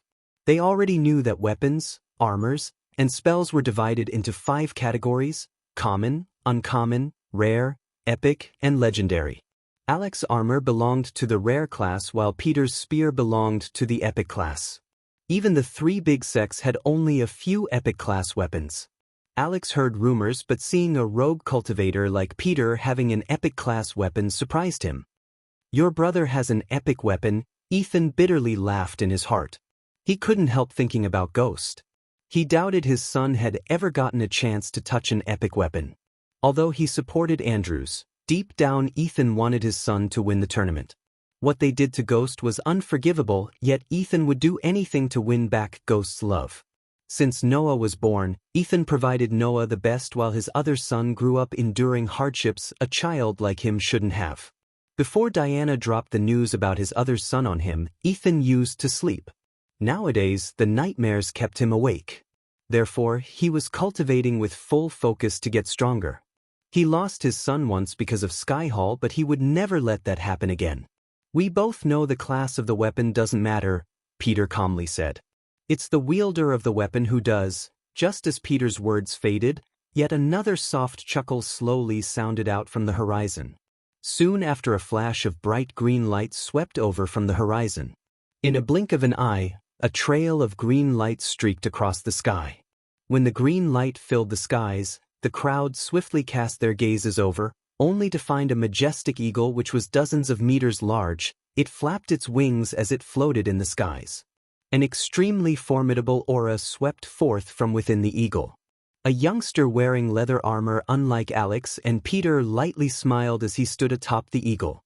His face was bewitchingly handsome, such that in terms of looks, even Peter was inferior. He held a deep blue fan in his hand, as he slowly fanned himself while giving off a graceful aura of nobility. "Who is he?" The 3rd son of Oswin family. After hearing Alicia's words, Ethan once again silently nodded his head. According to the rumors, House Kane and House Fisher were trying to forge an alliance with House Oswin through marriage. Ethan's sources were saying House Fisher is closer to sealing the deal by marrying one of the heirs of Oswin to Alex. If the alliance went through, House Fisher would become the strongest family in Royal Land. Coupled with Selena's family, House Fisher was on the path of domination. "That's a yellow-beaked king eagle." James Hall was stunned to see such a majestic creature. Not only him, but most of the people were also. Yellow-beaked eagles were almost as rare as dragons. Andrew's chance of winning getting less and less. Alicia rolled her eyes. After seeing what Layla could do, she really doubted anyone had the chance to defeat Andrews. Not her brother, not anyone. Every single spell in Andrews' arsenal was enhanced by Lele Angel's Vina, which meant Andrews had the attack power of a fusion stage cultivator. Alicia could feel Layla is somewhere in the arena. She didn't know where, but she could feel her presence. "Paul, to think that a busy guy like you would also join in the fun here. Heh, you've even bought your Oswin's pride, the yellow-beaked king eagle." Alex as he shot a glance at Paul. "I can spare a day or two. I'm pretty sure the marriage works won't come to a halt without me." Paul waved the deep blue fan in his hand and smiled slightly. Alex had a sly grin while Peter seemed to care less about the marriage between the two families. While these 3 were floating in the air, many core formation participants made their way towards the stage. "Let's get this over with," Peter said, looking down on the stage to see the stage was getting crowded. "You go ahead, I still need to wait for one more person." Alex casually smiled and said, "Ah, your girlfriend?" Where is she? Sorry I'm late. As Paul's voice faded, a gentle voice suddenly sounded out across the skies. That voice had a certain charm to it. Immediately, an intoxicated look appeared in the eyes of several people below. Such a beautiful girl. Many youths' minds were likewise momentarily dazed when the spirited voice sounded out. However, they quickly regained their senses as amazement filled their eyes. Hastily lifting his head, Ethan saw a golden light sweep across the skies from a distance away before finally transforming into swirling chakra. Atop the golden chakra was a wonderfully curved figure. Her brown hair glimmered, reflecting the sunlight as the red cap she wore fluted in the wind. She wore armor that made her look both formidable and sexy at the same time. Although her armor wasn't revealing, there were still some places such as the neck, a small portion of her shoulders left out by the armor, showing her smooth silky skin. She slowly floated towards Alex, standing atop the chakra before landing a gentle kiss on his cheek. Many became envious of Alex. They wanted to be him at this moment. He had everything many people yearned for: money, talent, a perfect angelic beauty as his girlfriend. Even those who hate Alex couldn't help being jealous of his life. With his arm wrapped around Selina's slim waist, he moved towards the stage. It's gonna be worth the wait to see these monstrous youngsters fight to prove who is the best among them. James Hall laughed with excitement. Just like before, follow the instructions given by the coordinators and you're good to go, Darius informed the core formation stage youngsters. Any one of the participants could have touched the mirror while Alex's group descended to the stage, yet they waited for the four of them. Ladies first. Alex gestured at Selina to touch the mirror, standing a meter in front of the mirror. Every pair of eyes in the arena stared at them without blinking. Even the commenters went silent as they found no words to speak due to the excitement building in their heart. With a graceful move, Selina placed her hand on the mirror. The moment her hand touched the mirror trembled more than it ever trembled before. Half of the pillar lit up like a Christmas tree. The green glow the pillar radiated lit up half the stage. It was so much brighter than Victoria's or even Sabrina's. Core formation stage level 5. Amazing! Ishihara let out a squeal of amazement before even the coordinators could confirm Selina's cultivation level.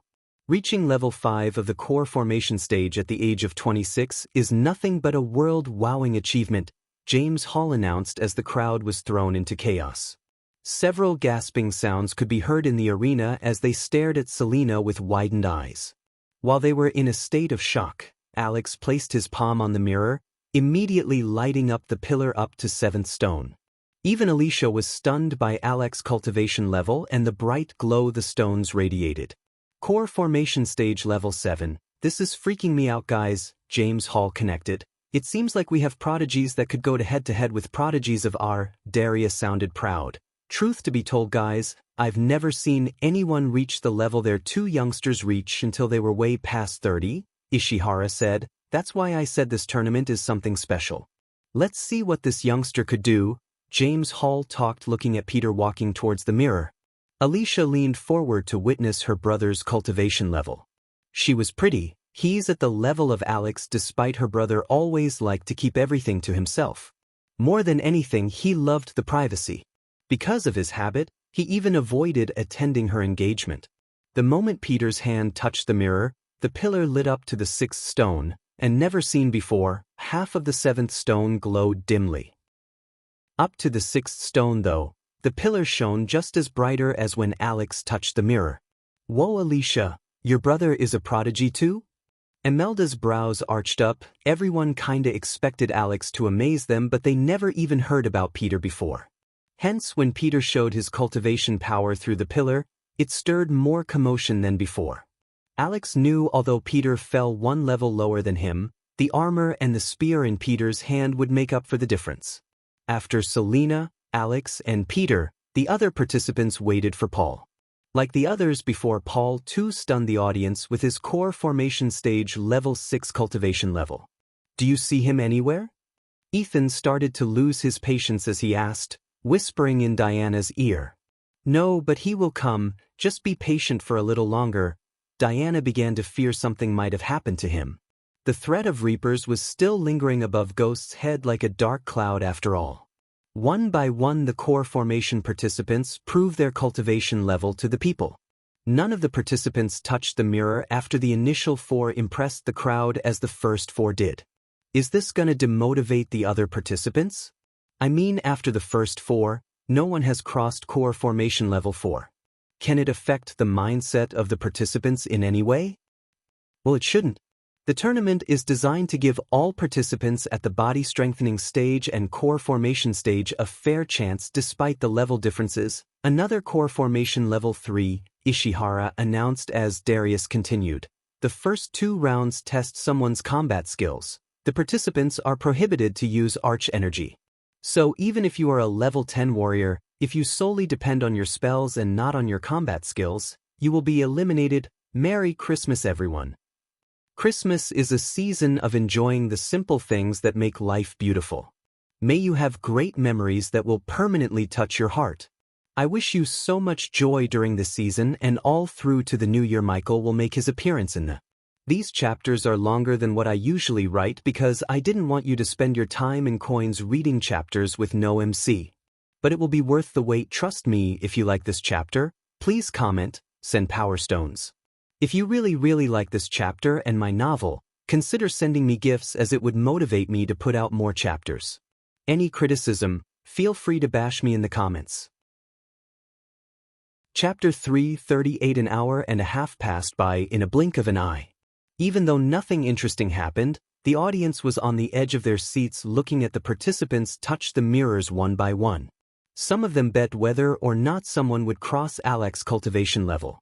Among one of those who touched the mirror was Andrews. He didn't draw much attention to himself as he was only at the core formation level 2.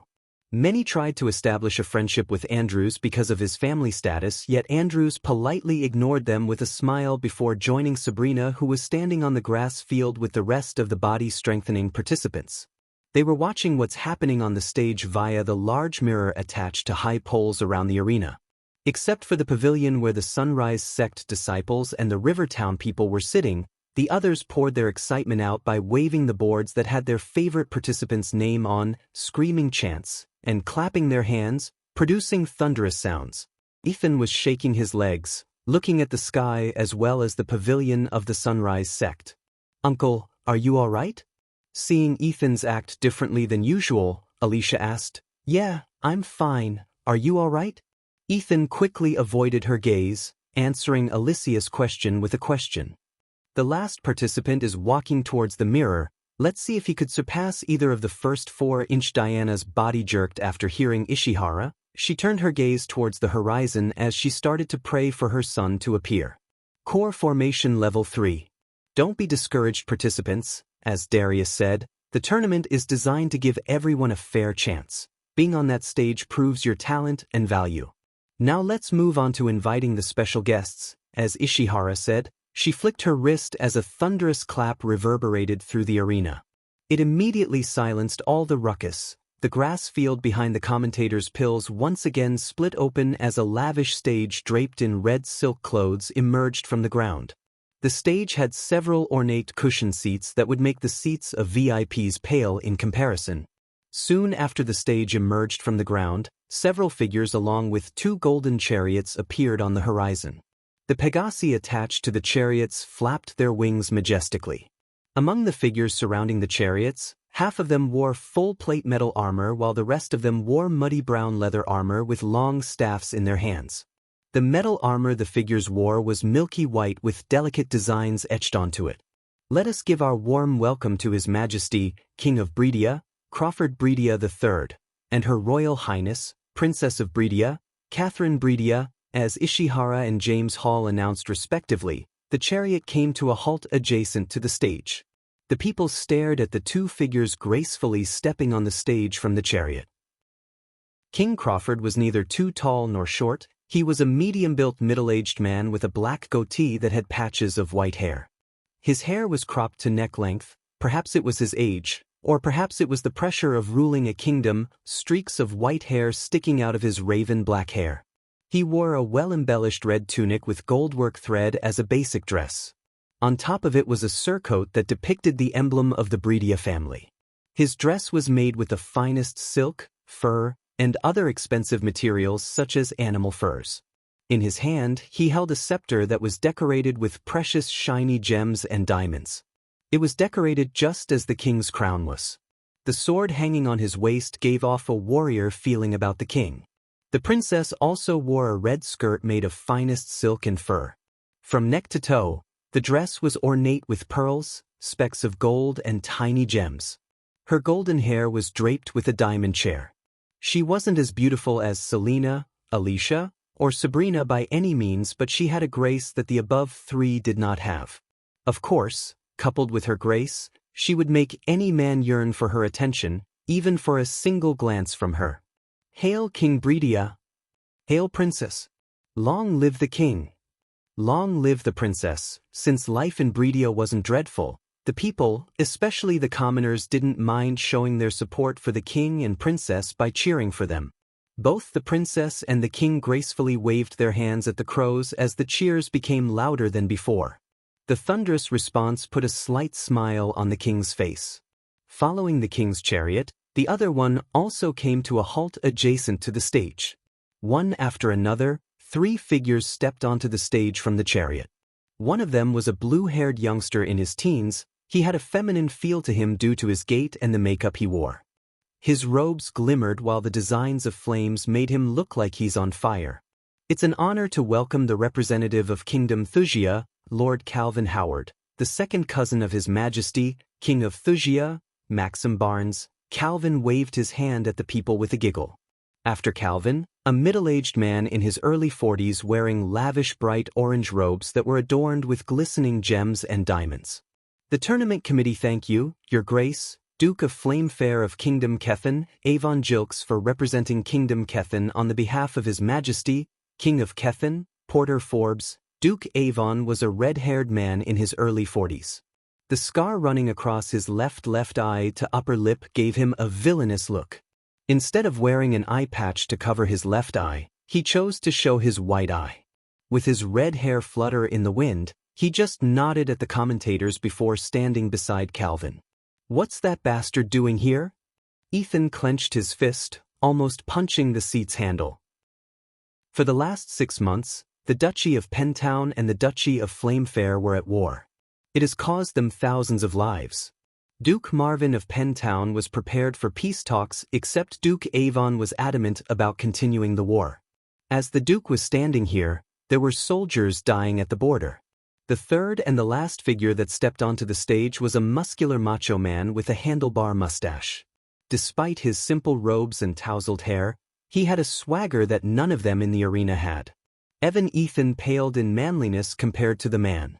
"It's an honor to welcome you, Lord Ashton Kane of Kane family." When addressing Ashton, Darius sounded so humble as he never did before. "It's really an honor to have you with us, Lord Ashton.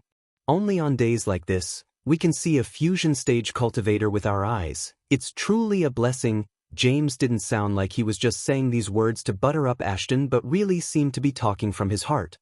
His reaction was expected because seeing a fusion stage cultivator was once-in-a-lifetime opportunity for most of the cultivators unless they were at the fusion stage themselves.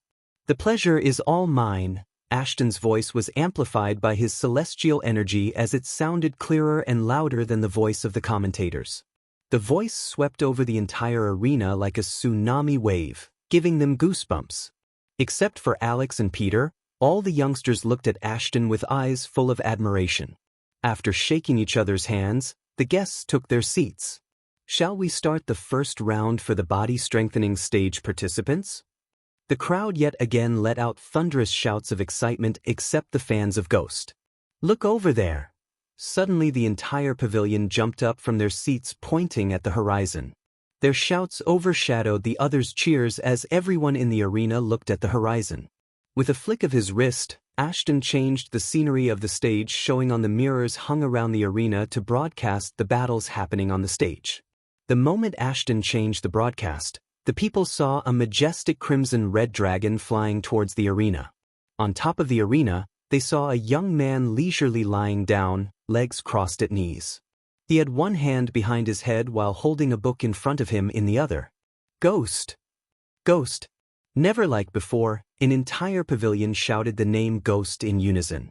It was the loudest cheer no one until now received, not Alex, not Selena, and not even the king of Bredia himself. Every other disciple had their sect brothers and sisters as their fans, they were just fans. But only Michael had the sect and an entire town as worshippers. The atmosphere of the arena made everyone feel goosebumps over their bodies. None of the people in the arena blinked their eyes as they stared at the mirror and the dragon approaching the arena. His entrance was not as flashy as Alex, Selena, or Peter, but coupled with the thunderous response he got from the Sunrise sect, River Town, and the coolness of his posture turned his entrance into a badass one. When the dragon reached the sky directly above the stage filled with core formation participants, instead of descending, it flapped its wings before flying straight up.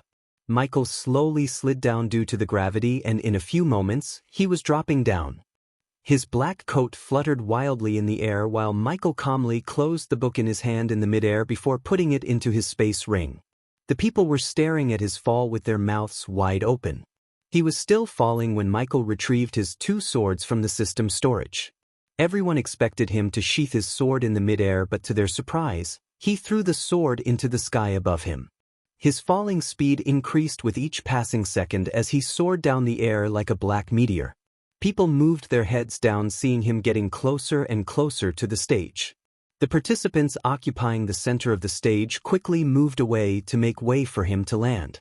In a few blinks of an eye, Michael landed on the stage like Superman.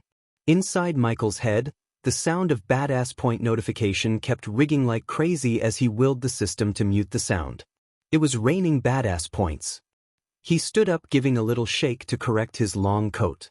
Swoosh, swoosh. Just as he stood up, the 2 swords he threw in the air flew straight down, leaving a trail of sparks in their way. Many gasped in shock when they saw the 2 swords going straight into the sheaths on Michael's back. It was unbelievable in their eyes. Even those who weren't a fan of Ghost couldn't help cheering. At the moment, almost 80% of the people in the arena were letting out thunderous cheers, and the remaining were too stunned to open their mouths. If you like this chapter, please comment, send power stones. If you really like this chapter and my novel, consider sending me gifts, as it would motivate me to put out more chapters. Any criticism, feel free to bash me in the comments. Chapter 339. Under the thunderous cheers of his fans, Michael made his way towards a mirror. The commentators remained speechless, letting the crowd cheer as loud as they could. They didn't need to introduce him, the fans did that task for them. Coincidentally, Alex and Selena were standing beside the mirror while Peter was a few meters ahead of the mirror Michael was walking towards. Peter had an indifferent look on his face. Michael ignored the gazes on him. Honestly, I never expected to see a 5-star alchemist here, James Hall said after being silent for some time. Yeah, the alchemists I know are pretty focused on the upcoming alchemy championship, and none of them are here to participate in a tournament for warriors, Ishihara said while Michael was walking towards the mirror. The cheers were still going thunderous, yet the commentators' voices reached everyone's ears with the help of special runes crystal clear. Despite being late, Michael wasn't in a rush to get his cultivation tested. Thanks to the spider on Cindy's neck, he had seen everything and was ready to rock the arena. Standing a meter away from the mirror, Michael saw Selena coldly looking at him. Alex seemed surprised, but he hid his expression while putting an indifferent look on his face like Peter. I will make you pay. Before Michael could touch the mirror, Selena coldly said. Only those standing near them heard her voice, only to be startled by her threat. They stared at Michael with wide eyes, wondering what he did to deserve Selena's threat. Are you sure? Michael snickered as he put his hand on the mirror.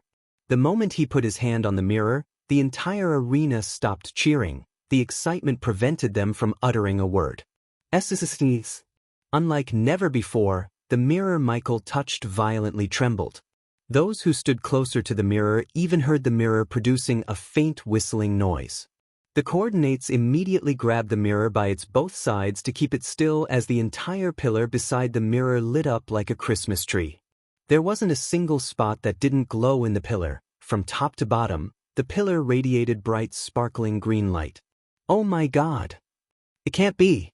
Level 10, several gasps could be heard in the arena. In the VIP area, Ethan stared at Michael without even batting an eye. He felt a cocktail of emotions surging from deep within: joy, sorrow, pride, self-blame, and shame. "That is my son," Ethan mumbled under his breath. The teensy bit he had about Ghost being his son was wiped away from his mind when he saw him. Ghost looked exactly like Diana when she was Harriet Hunt. The black dress, 2 black swords, the swag, the attitude, everything about Ghost reminded him of Harriet Hunt. Core formation level 10, "Guys, are you seeing this?" Ishihara almost shouted in shock. No one remained calm or indifferent looking at the glowing pillar. The badass points were rapidly increasing, crossing 300,000 points. Ashton's lips curved upwards as he knew the odds of Alex getting killed by Michael's hands just increased out of bounds. The king, on the other hand, slightly leaned forward, focusing all his attention on Ghost. If my guess is right, he can break through to the core strengthening stage anytime he wants. Darius' words sent a wave of shock to everyone's minds. Reaching core formation level 7 at the age of 27 was a humongous thing in their minds. Hence, they couldn't even believe what they were looking at. "How old is he?" James Hall's eyes opened as wide as they possibly could. His eyes looked like they were about to jump out of the sockets. As James Hall's question made everyone wonder about Michael's age, Nightmare came straight down, soaring through the sky. Nightmare shrunk his size before letting out his dragon breath up in the sky. Everyone became agitated seeing the dragon breathe as the soldiers on the king's stage immediately stepped forward to protect the king. Soon, Nightmare's dragon flame formed the number 21 in the sky. "Do you think the dragon is answering my question?" James Hall asked. "I think so. Let's ask his sect leader herself." Ishihara moved her gaze from the flaming 21 from the sky to Claire, who was joyfully clapping her hands. No one would believe Claire, but she really thought Ghost would be stronger than Alex or any other prodigies in the arena because she knew him more than anyone here knows him. In her mind, he was the number 1, not Alex, nor Selena. The disciples turned their gazes at Claire after hearing Ishihara's question. Every pair of eyes fell on Claire, expecting her answer. "Yes, he is." Claire amplified her voice with arch energy to sound louder and clearer. With a flap of his wings, Nightmare soared towards Claire, shrinking his size more and more. "Ghost! Ghost! Ghost! Ghost! Ghost!" The people of Rivertown and the disciples shouted as loud as they could. When Michael saluted at the pavilion with 2 fingers, the crowd went crazy. His alluring smile broadcasted on the mirror captivated hundreds of young hearts. Standing on the field down the stage, Sabrina was clapping to show her support. She never thought she would be amazed like this by someone who isn't her sibling. Contrary to Sabrina's expression, Andrews lost all the glow on his face. His heart skipped a beat as he started to sweat. Although he had a fusion stage cultivator helping him win the tournament, he couldn't help being afraid of Ghost. Even Noah advised him to be careful if he had to fight Ghost head-to-head. "He's really good." In one of the VIP pavilions, Peyton and Zanali were looking at the stage. Peyton didn't like Ghost very much as he was the first one to reject an invitation to join Guardian Guild, yet even she praised him. Reaching core formation level 10 at the age of 21, "This should be written on history," Ishihara praised. "I could only think of 2 persons who managed to reach this level at the age of 21. One is a prodigy of our continent, Harriet Hunt." The name sent a chill running through Imelda's spine. The name Harriet Hunt had brought them enough pain. She never wanted to hear the name again. Being Harriet Hunt had caused Diana a lifetime of pain. Imelda knew this better than anyone. Moreover, the name brought back the memories Imelda wanted to forget completely. The images of what happened 21 years ago flashed across her eyes. Diana thought she knew what happened, but in reality, only Imelda knew what really happened all those years ago. She was afraid of telling Diana because she didn't want Diana to feel betrayed by her own sister. And the other is Layla Alden, the wielder of Angel's Vina. Just like the name Harriet Hunt depraved the delight from Imelda's heart, the name Layla Alden messed with Michael's joy in his heart. Every time Michael thought about Layla, the possibility of him having a spirit child with her and her intention of killing him flashed across his mind. These are all great kids, talented prodigies. But he has the best chance of entering the fusion stage at the age of 40, Darius said to his fellow commentators. Michael liked the refreshment of the commentators flattering him. It helped him earn more badass points. He hoped their voice would be muted during battle though. The pillar slowly lost its glow after Michael took back his hand. Finally, the coordinators could let go of the mirror as it stopped trembling.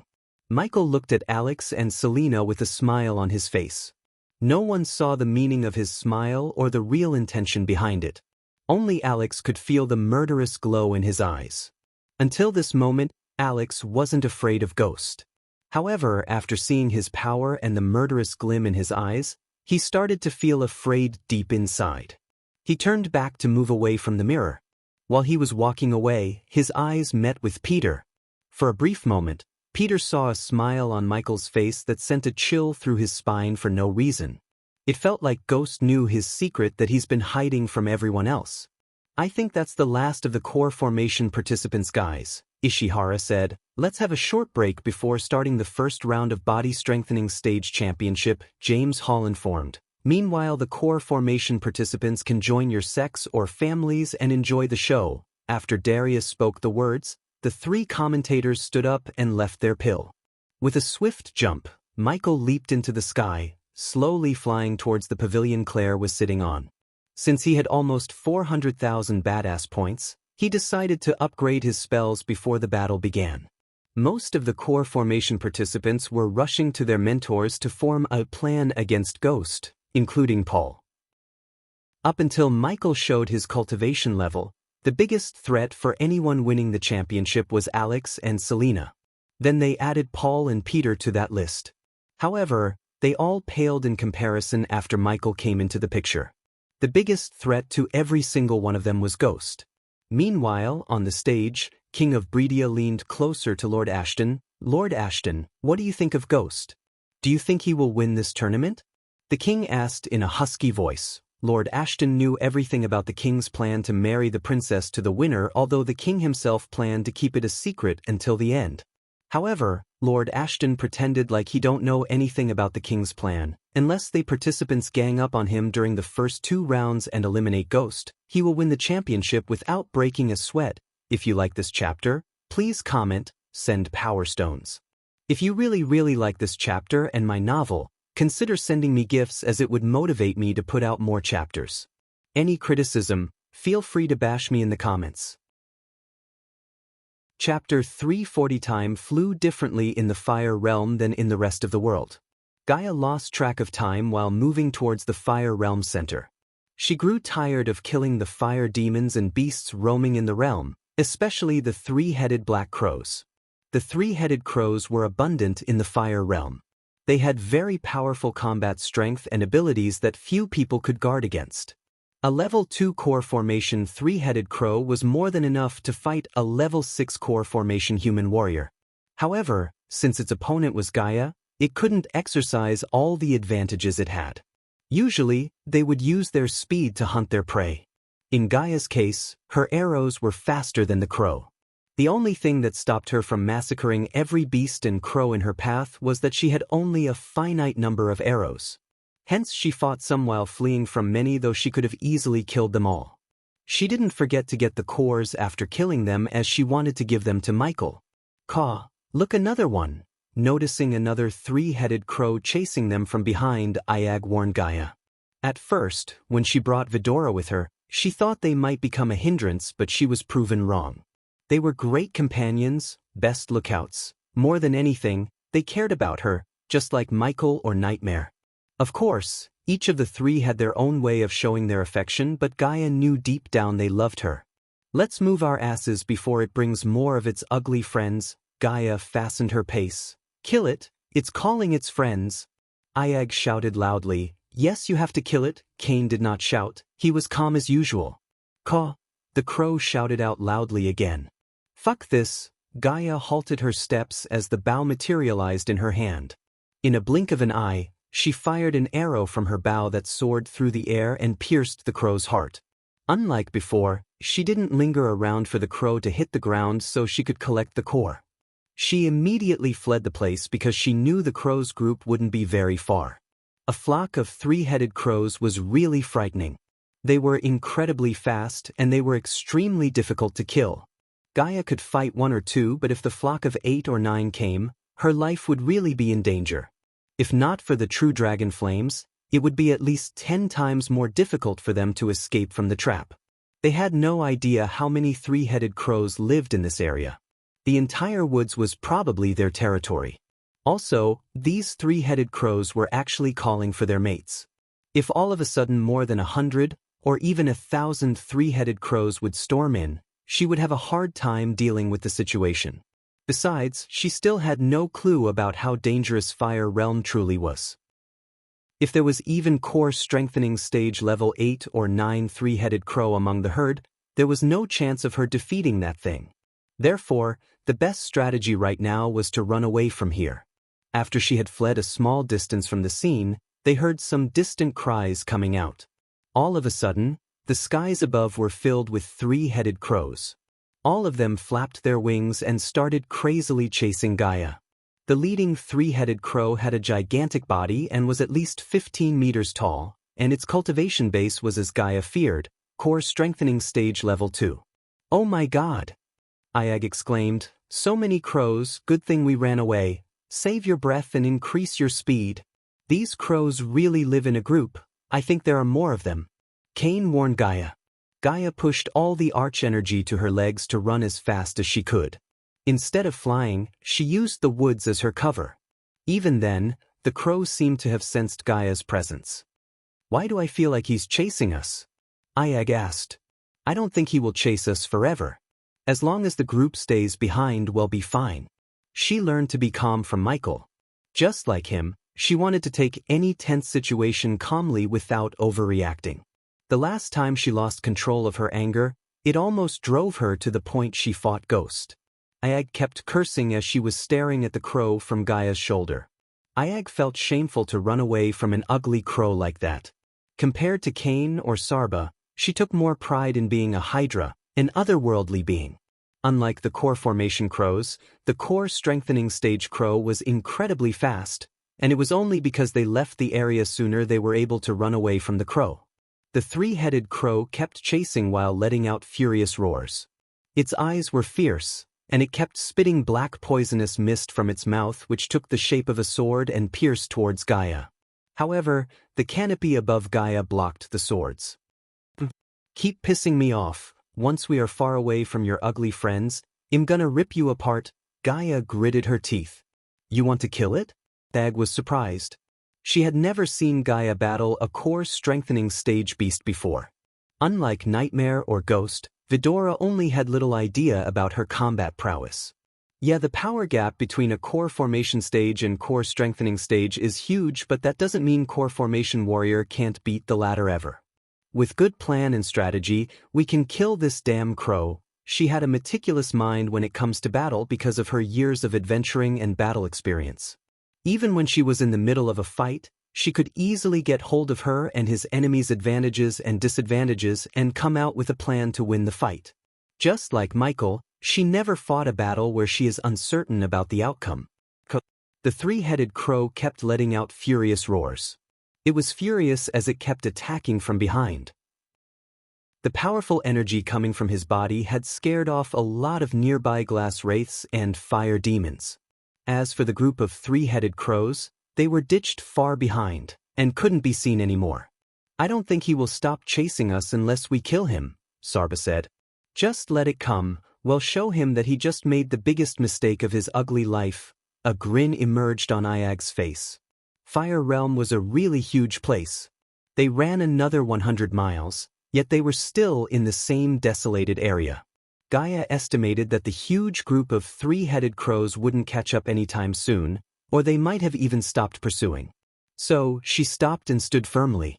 As long as the core strengthening stage crow was far away from the three-headed crow's territory, she felt safe. The three-headed crow became startled upon seeing that the human and dog had stopped fleeing. In her mind, a human should have kept running for their lives. It was really abnormal for her to suddenly stop, as it meant death. Nonetheless, the crow didn't care so much. It dived down through the canopy towards Gaia to kill her with a single stab with its beak. You three, stay here. Gaia gently picked up Vidora from her shoulder to put them high on a branch. Hey, you have an attack plan? Sarba asked as the crow got closer and closer. I have a plan. Gaia turned back, putting her bow back inside her space ring. She looked up at the falling leaves and broken branches. Attack! She unleashed her energy as countless golden specks of light enveloped her body completely, causing the air to tremble and ripples to spread across the scene. The bright light made Vidora close its eyes for a brief moment. When they opened their eyes, there was a gigantic 8 feet tall, 10 feet long snake standing in front of them where they saw Gaia a moment ago. The snake was covered in shiny dark purple scales. It was Gaia's real form, the Naga form that resembled a cobra. Poison cloud. Gaia hissed. A voice remained the same despite her transformation. A thick jade-green mist of poison came rushing out of her mouth. In a few seconds, the green cloud of smoke enveloped the woods before Gaia. Boom. Finally, the crow landed just a few meters away from Gaia. However, its eyes went wide in shock seeing her full form. Due to the branches hitting the crow's eyes while it was flying through the canopy, it didn't see her transform or release poisonous clouds. The poison had already gone into the crow's body when it inhaled the air. The crow tried to call its friends, but all that came out of its mouth was rough coughs. Gaia immediately slithered towards the crow. Although Gaia was fast, the crow still managed to react to her moves despite the poison spreading in its body. However, it was not the open sky for the crow to fly around freely. The canopy and the thick woods restricted its movements, but for Gaia, the surroundings were an advantage compared to the crow. Look out! Ayag couldn't help shouting when the crow tried to attack Gaia's eyes using its claws. Boom! Suddenly a powerful blast of sonic wave hit the crow. It wasn't powerful enough to knock down the crow, but it was powerful enough to blast every single feather the black crow had. In a blink of an eye, the crow turned into a featherless rosy bird. Gaia was stunned, yet she avoided turning back at Vidora. The crow was pissed off as it let out an eardrum-tearing shout. Poison flame. Before it could shout again, Gaia spat a stream of dark green flame through her mouth. The fire shot straight into the crow's eyes as Gaia's fangs grew larger. In the speed of lightning flash, she bit the crow in the skin just above its wings. Since the crow didn't have any feathers, her fangs penetrated the crow's skin without any resistance. I guess I have some awesome powers. As the light in the crow was slowly dimming out, Ayag said to her two brothers excitedly. Michael chapter next Michael chapter, Gaia chapter, Gan do you guys and gals want me to release MG 1 Michael chapter then Gaia then Michael? Or MMMMMGGGGG if you like this chapter, please comment, send power stones. If you really like this chapter and my novel, consider sending me gifts as it would motivate me to put out more chapters. Any criticism, feel free to bash me in the comments. Chapter 341 Michael landed on the pavilion where the river town people and disciples were cheering excitedly for him. In the front 2 seats, he saw Claire and the elders were clapping with bright smiles on their faces. Even the usually calm and composed Elder Sandra was greeting him with a wide grin. Brother Ghost. You are at level 10. Brother Ghost, you're so awesome. The other sects are gonna be so pissed but the disciples were too excited. Not a single disciple remained in their seats. All of them were jumping up and down waving the name boards with Ghost's name on it in the air. Brother come here, Cindy called him, sitting on Claire's lap. On Claire's right side, the elders remained seated while on her left, there was an empty seat reserved for Nightmare. Next to Nightmare's seat sat Olivia, Ricky, and several disciples who were in the sect longer than anyone else, the seniors. Seeing Michael approaching, Nightmare flapped his wing to launch himself in the air. Let me get that, Master Ghost. Ricky quickly came to him and removed Michael's dual sword sheath so Michael could comfortably rest on the chair until the first round for Core Formation Warrior starts. Thank you, Ricky, Michael said after giving his swords to Ricky. He then made his way to the seat. Teacher, are you even a human? When Michael sat, Olivia asked. Instead of answering, he just gave her a smile. What took you so long? Claire's voice was mixed with giggles and concern. I came here as soon as I wanted to. Did I miss anything interesting? It depends on what you call an interesting teacher. Olivia looked at the stage where the guests were sitting on an elevated stage on the field. Michael immediately recognized Lord Ashton. Both Michael and Ashton locked their eyes. Without uttering a word, each of them just nodded, wordlessly reminding them about their agreement. Who are they? Except for Aston, Michael didn't recognize the others. That's His Majesty King Bredia and Her Royal Highness Princess Catherine, Olivia said in a low voice, looking at the king and the princess. Then she turned her gaze at the red-haired man. Sitting right to the king is His Grace Duke of Flamefarain. Michael took a long look at the man. He was on Lucifer's hit list because of the slave mines. After seeing the state of Arius' two brothers, he wanted to know what kind of experiments they were doing in the slave mines. Unfortunately, the place was too dangerous for Michael to infiltrate at that time, and he had too many things on his plate. If a normal being suffered what Arius' brothers suffered, they would have died, but something kept them alive. Michael was curious to find out more about it. It wouldn't take a genius to figure out Duke Avon has a hand in the slave mine operations. Michael wasn't looking to play Good Samaritan by cleaning up the slave mines, but had a gut feeling that the slave mines might give him something useful. That man with a mustache is Lord Ashton. He's an elder of the Kane family. A frickin' fusion stage cultivator. He could feel the shock in her heart through her voice. Oh! Michael pretended to be surprised. Who is that blue hair? Michael quickly asked before Olivia went into details about Ashton, because she seemed like she had a lot to talk about Ashton and fusion stage. Lord Calvin, he's here representing Kingdom Wuxia. The moment Michael heard the word Wuxia, he gritted his teeth. A sudden explosion of anger erupted in his heart like a boiling volcano. The flashes of the sanctuary burning, a brass life, the smiles of the elders, the good memories, the betrayal of the princess, everything flashed across his eyes. For the first time in a long time, Michael sweated because of anger. He had a difficult time controlling his anger. Since the soul piece of Abras had merged more with Michael's part, the pain he experienced was so intense. In his mind, he didn't feel like someone else was betrayed but himself. "Teacher, are you all right?" Olivia noticed Michael sweating and shivering.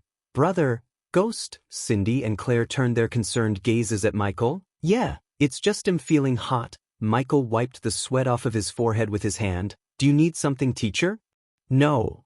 Michael's voice turned cold as it sent a chill running through Olvia's spine.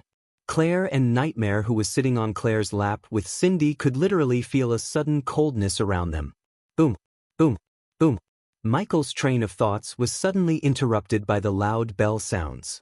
He took the gaze away from Calvin to see a translucent red chakra rotating above the battle stage. Since the coordinators had already taken the pillars and mirrors, the stage was empty. This year, the two tournaments will be conducted parallel instead of one after another. That means, after finishing one round of the body strengthening stage tournament, the round for core formation will start, so on and so forth. James Hall's voice reverberated through the arena.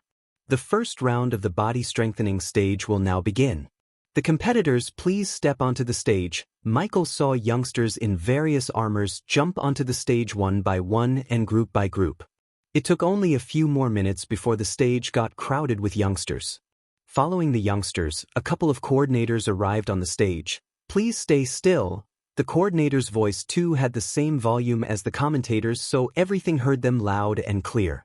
No one dared to act otherwise after hearing the coordinator's instructions. They remained still as the chakra above them started to glow brighter and brighter before several orbs of red, green, yellow, and blue flew down from the chakra to the participants. The 4 colors of orbs of lights landed on each participant's body. In a blink of an eye, a thin layer of light enveloped the participants' bodies. Some of them had a blue layer, some of them had green, the rest of them had yellow and red.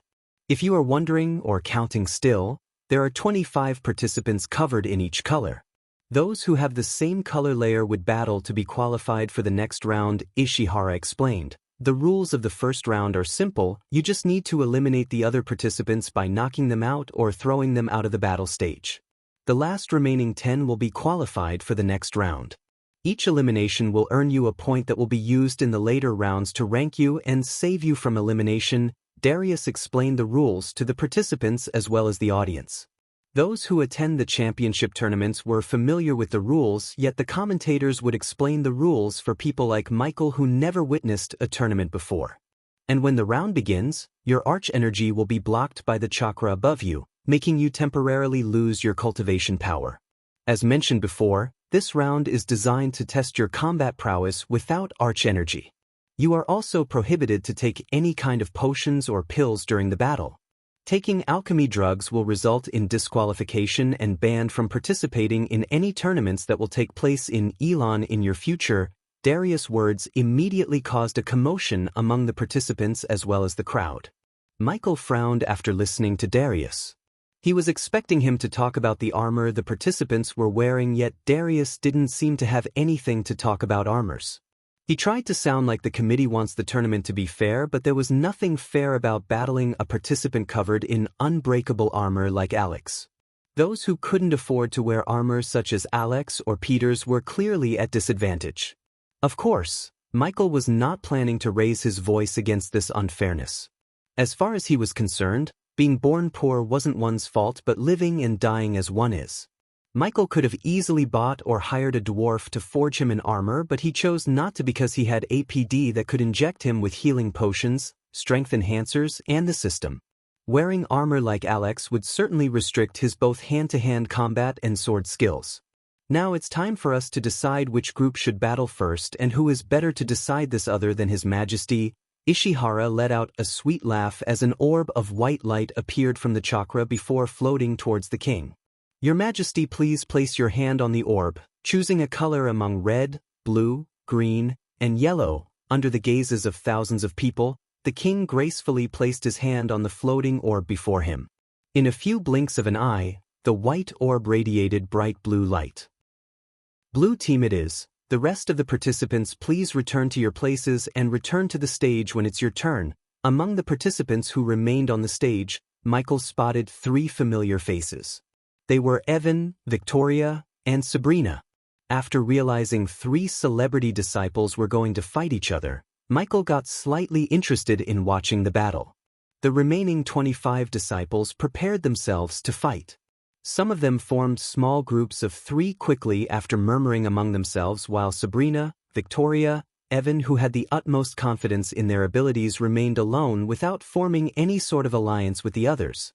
The battle will begin after the 3 bells. Prepare yourselves, people, you're in for a ride. After seeing the overwhelming response to my last question about the release order, I have decided to go with MGG format so the battles will not be interrupted and make you go crazy on the author.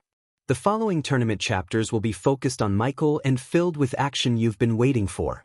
If you like this chapter, please comment, send power stones. If you really like this chapter and my novel, consider sending me gifts, as it would motivate me to put out more chapters. Any criticism, feel free to bash me in the comments. Chapter 342, Sabrina. Sabrina. Sabrina. Sabrina. Evan, Evan, Evan, Evan, Victoria, Victoria, Victoria. The overexcited fans of the celebrity disciples were screaming till their throats hurt. Michael's pavilion was silent. He was sitting on his seat calmly reading the book he bought from Lord Information. For merely 50 badass points, he changed the look of the book and the content inside. If others looked over Michael's shoulder, they could read about the intricacy of building a business empire. Taking his eyes away from the book, Michael looked at the stage to see 15 people remaining. All of them were heavily breathing. Even Sabrina, who seemed like having an easy time, had sweat drops on her forehead. Evan was bleeding in the corners of his mouth, while Victoria had a small cut on her forearm. It's getting interesting, isn't it? Who's gonna be the last remaining 10-inch? Ishihara asked. Among those remaining on the stage, Sabrina is holding the higher number of elimination by throwing the participants off the stage. She had eliminated 4-inch. Michael listened to James Hall comment. Evan stands next to her after eliminating 3 participants by knockouts, and Victoria holds the record of 2 elimination by knockout and 1 by throwing off the stage. Look out. Suddenly everyone's gaze turned at Evan when he shouted.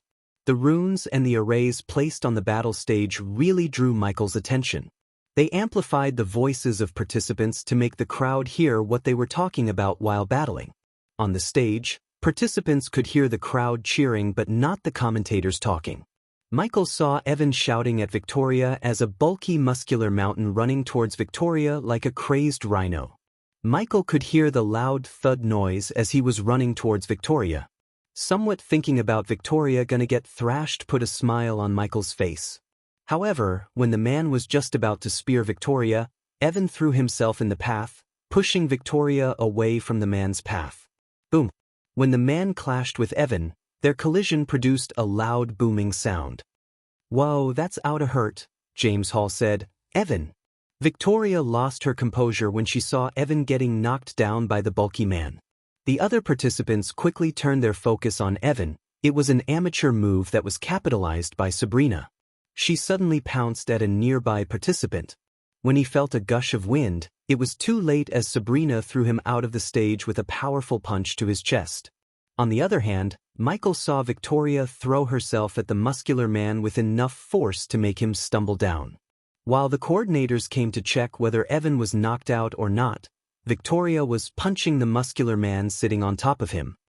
Knockout, the coordinators gestured at the crowd after seeing Evan's unconscious body. Idiot, Michael sighed before putting his focus on the book again. After 3 hours of the body strengthening stage first round and a break, they finally began the first round for the core formation participants.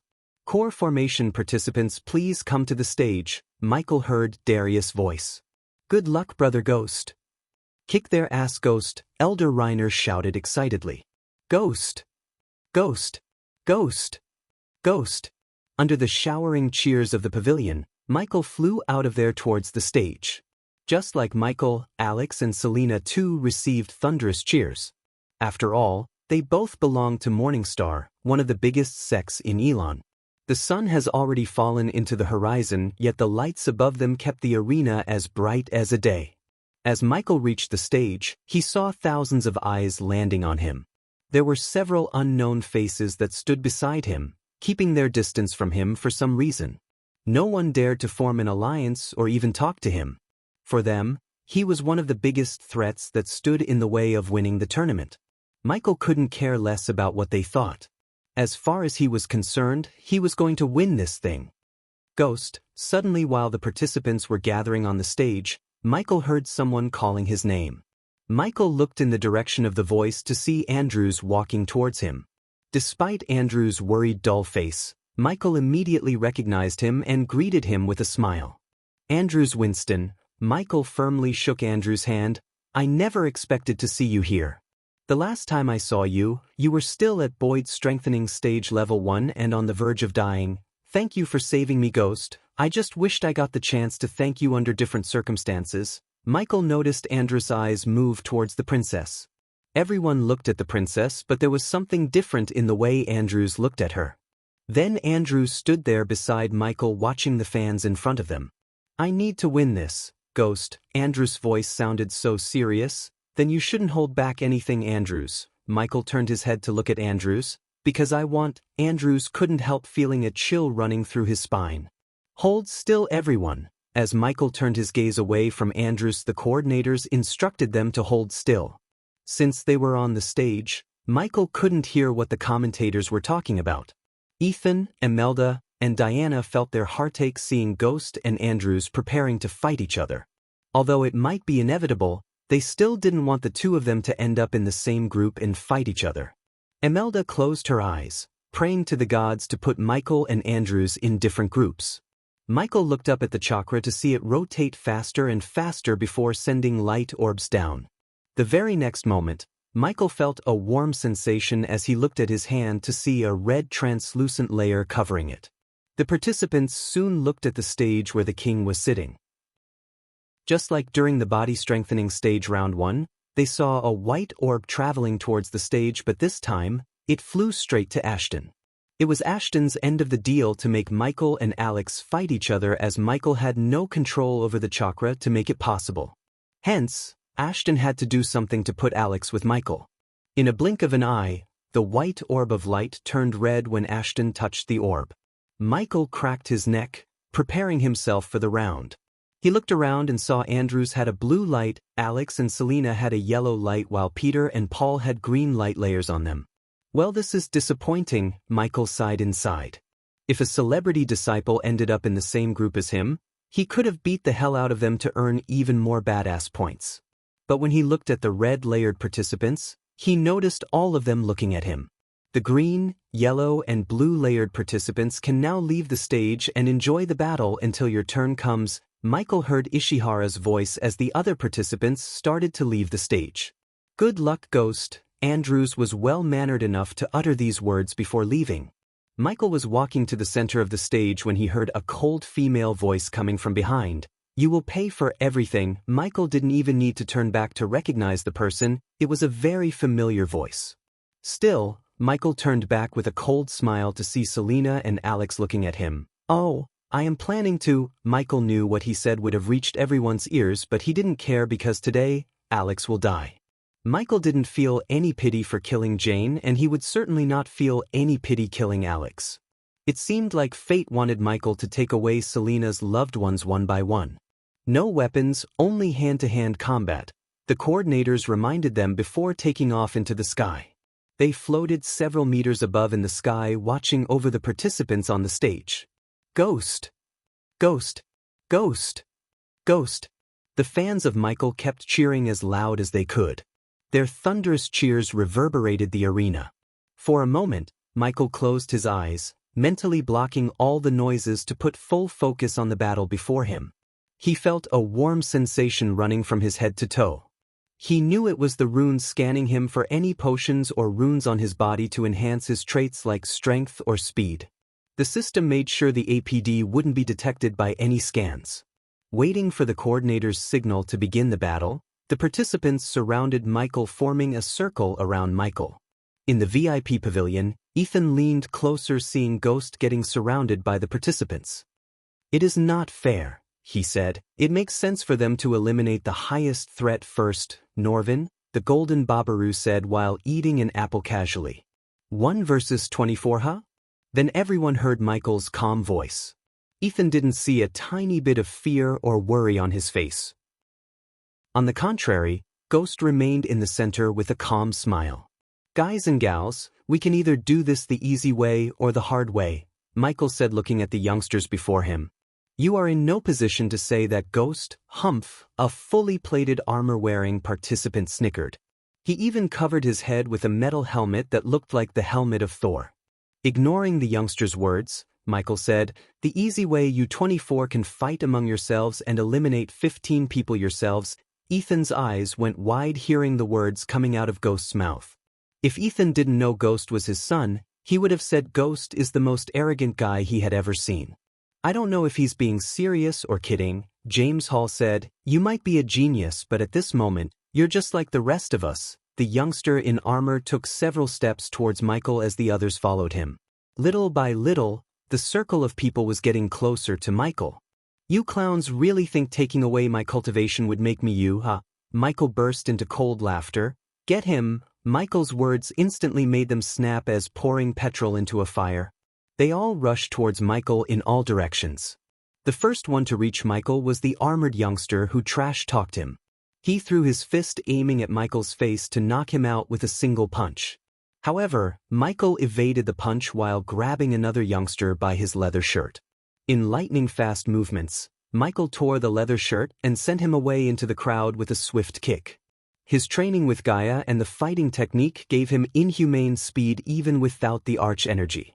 The armored youngster never expected Michael to move that fast. Before the guy could react, Michael tied his arms around his back using the leather shirt he had just torn off. No matter how much metal armor he wore, with his hands tied behind his back, the youngster posed no threat to Michael. When the crowd came too close, Michael grabbed the armored youngster by his neck and used him as a center pole, kicking the crowd in a circle like in the Matrix movie. If you like this chapter, please comment, send power stones. If you really like this chapter and my novel, consider sending me gifts, as it would motivate me to put out more chapters. Any criticism, feel free to bash me in the comments. Chapter 343. Everyone was stunned to see Michael fighting 24 participants at the same time. Since they decided to gang up on him, Michael didn't feel bad about using APD to lessen the pain and heal any internal wounds. After using the armored youngster as a pole for a couple of minutes, Michael lifted him up, deciding to use the youngster as a weapon. He swung the armored youngster in a circle, pushing the participants off balance. It's time for some elimination. Finally, Michael got some distance from the participants. He said to himself, wiping off the blood from the corner of his mouth. Of course, he received several blows from the youngster. After all, 24 adrenaline-rushed youngsters ganged upon him from all directions. Several youngsters tried to pick themselves up from the ground while some remained, thinking whether to use this moment to eliminate unsuspecting participants or not. Either way, Michael had some time as he walked towards the armored youngster who was lying on the ground trying to rip off the leather shirt that tied his arms. "Arg, you bastard!" Seeing Michael walking towards him, the armored youngster frantically wiggled to get himself out of the bind. Next time, pick the easy way. Like the youngster was weighing nothing, Michael easily lifted him by the gap between the youngster's chin and chest. Arg puk. Diana felt her sister squeezing her hand, looking at Ghost brutally beating the armor-wearing youngster. The big screens broadcasted the bloodied face of the younger and the blood oozing out of the youngster's face. His face turned into a bloody pulp of mess. Imelda couldn't get herself to look at the big screens. Even Ethan was shocked by the brutality Ghost was exhibiting. He never expected to be so brutal. Unlike Diana, he never saw his son go on a bloodthirsty rampage. What stunned Ethan more was the expressionless face of Ghost. He didn't even flinch when beating the life out of the youngster. "Coordinators, please hurry before he kills that poor boy," James Hall reminded the coordinators who were floating above the battle stage. The participants who were witnessing Michael's brutality felt a chill running through their spines. For a moment, they just remained still waiting for the coordinators to stop Ghost. However, before the coordinators could come to him, Michael threw the half-dead body of the youngster into a trio of participants who were watching the scene standing near the stage's edge. Thanks to Michael's hellish weight training with Gaia every evening, he had enough strength to throw the body with enough force to send the trio of unlucky participants staring at the scene. Such force, there's 4 elimination including a possible KO by death, Ishihara said. Ethan saw Ghost's bloodied face revealing a devilish smile. Some of the girls on the stage took several steps back in fear as the other participants decided it's better to fight others and eliminate them quickly before Ghost gets his hands on them and beats them to death. "Let's dance," Michael snickered. He wanted to instill fear in everyone who was about to fight him in the tournament. By the looks of the youngsters in front of him, he had done a good job. But unlucky for others, this was just the beginning of Michael's brutality. Gaia and Vidora finally left the woods after killing the 3-headed crow. Due to the thick forest and Gaia's speed, they didn't bump into any more fire demons or beasts such as glass wraiths and 3-headed crows. After the surprising show of power, Iag and the other 2 heads fell asleep. They were peacefully sleeping in Gaia's side bag while she was running through the forest. After an hour of non-stop running, she eventually found herself in a chilling and quiet valley. The hills on either side were decadent with green foliage and new-sprung buds. The place was silent, not the calming one but an eerie one. The white fog covering the valley added an extra layer of creepiness to the valley. Where are we?" Iag asked, yawning and craning her head out of Gaia's bag. "Whoa, this place gives me creeps. There are probably some fire demons or something hiding here," Sarba said. "We are still at the edge of Fire Realm. The deeper we go, the more dangers we face," Gaia explained as Sarba nodded his head in agreement. After having spent some time here, Vidora understood how dangerous this place was. Since their arrival, they had bumped into 3 strange creatures: the fire demon, the glass wraith, and the 3-headed black crow. They might even bump into weirder and rarer creatures soon. But, no matter how incredible the demons and devils were, Vidora wouldn't feel shocked anymore. This was Fire Realm. To any human cultivator, this place was just a deadly hell. It was a place of brutality, life-threatening scenarios, darkness, bloodshed, and slaughter, and in order to keep one's life here, the person could only rely on his own strength.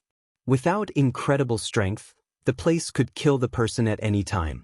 Gaia looked at the sky to see the dark clouds filling the sky. It'll be dark soon, we need to find a safe place to stay the night. Gaia walked forward while looking around the hills to find a cave. So are you going to talk about this awesome one's awesome powers or not? Ayag's voice was filled with pride and superiority. We will after we find a cave and I break through to the core strengthening stage. Sarba's eyes went wide in surprise hearing Gaia. Compared to Ayag, Sarba knew more about cultivation and this world because while Ayag sleeps, Sarba would stay awake reading books or talking to Nightmare. He didn't know how much Cain knew because Cain was not a very talkative being like Ayag. The fusion stage cultivator's femur Michael brought from the nether realms still had some energy left. Gaia planned to absorb it completely to break through to the core strengthening stage. Until coming here, she wanted to wait, strengthening her foundation before breaking through. However, her situation changed.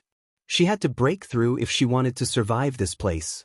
Coupled with her battle experience, Michael's arrows, and her core strengthening stage cultivation, she could easily kill any core strengthening stage beasts under level 4. To kill anything between level 4 and level 7 would require a plan and strategy, but it wouldn't be impossible.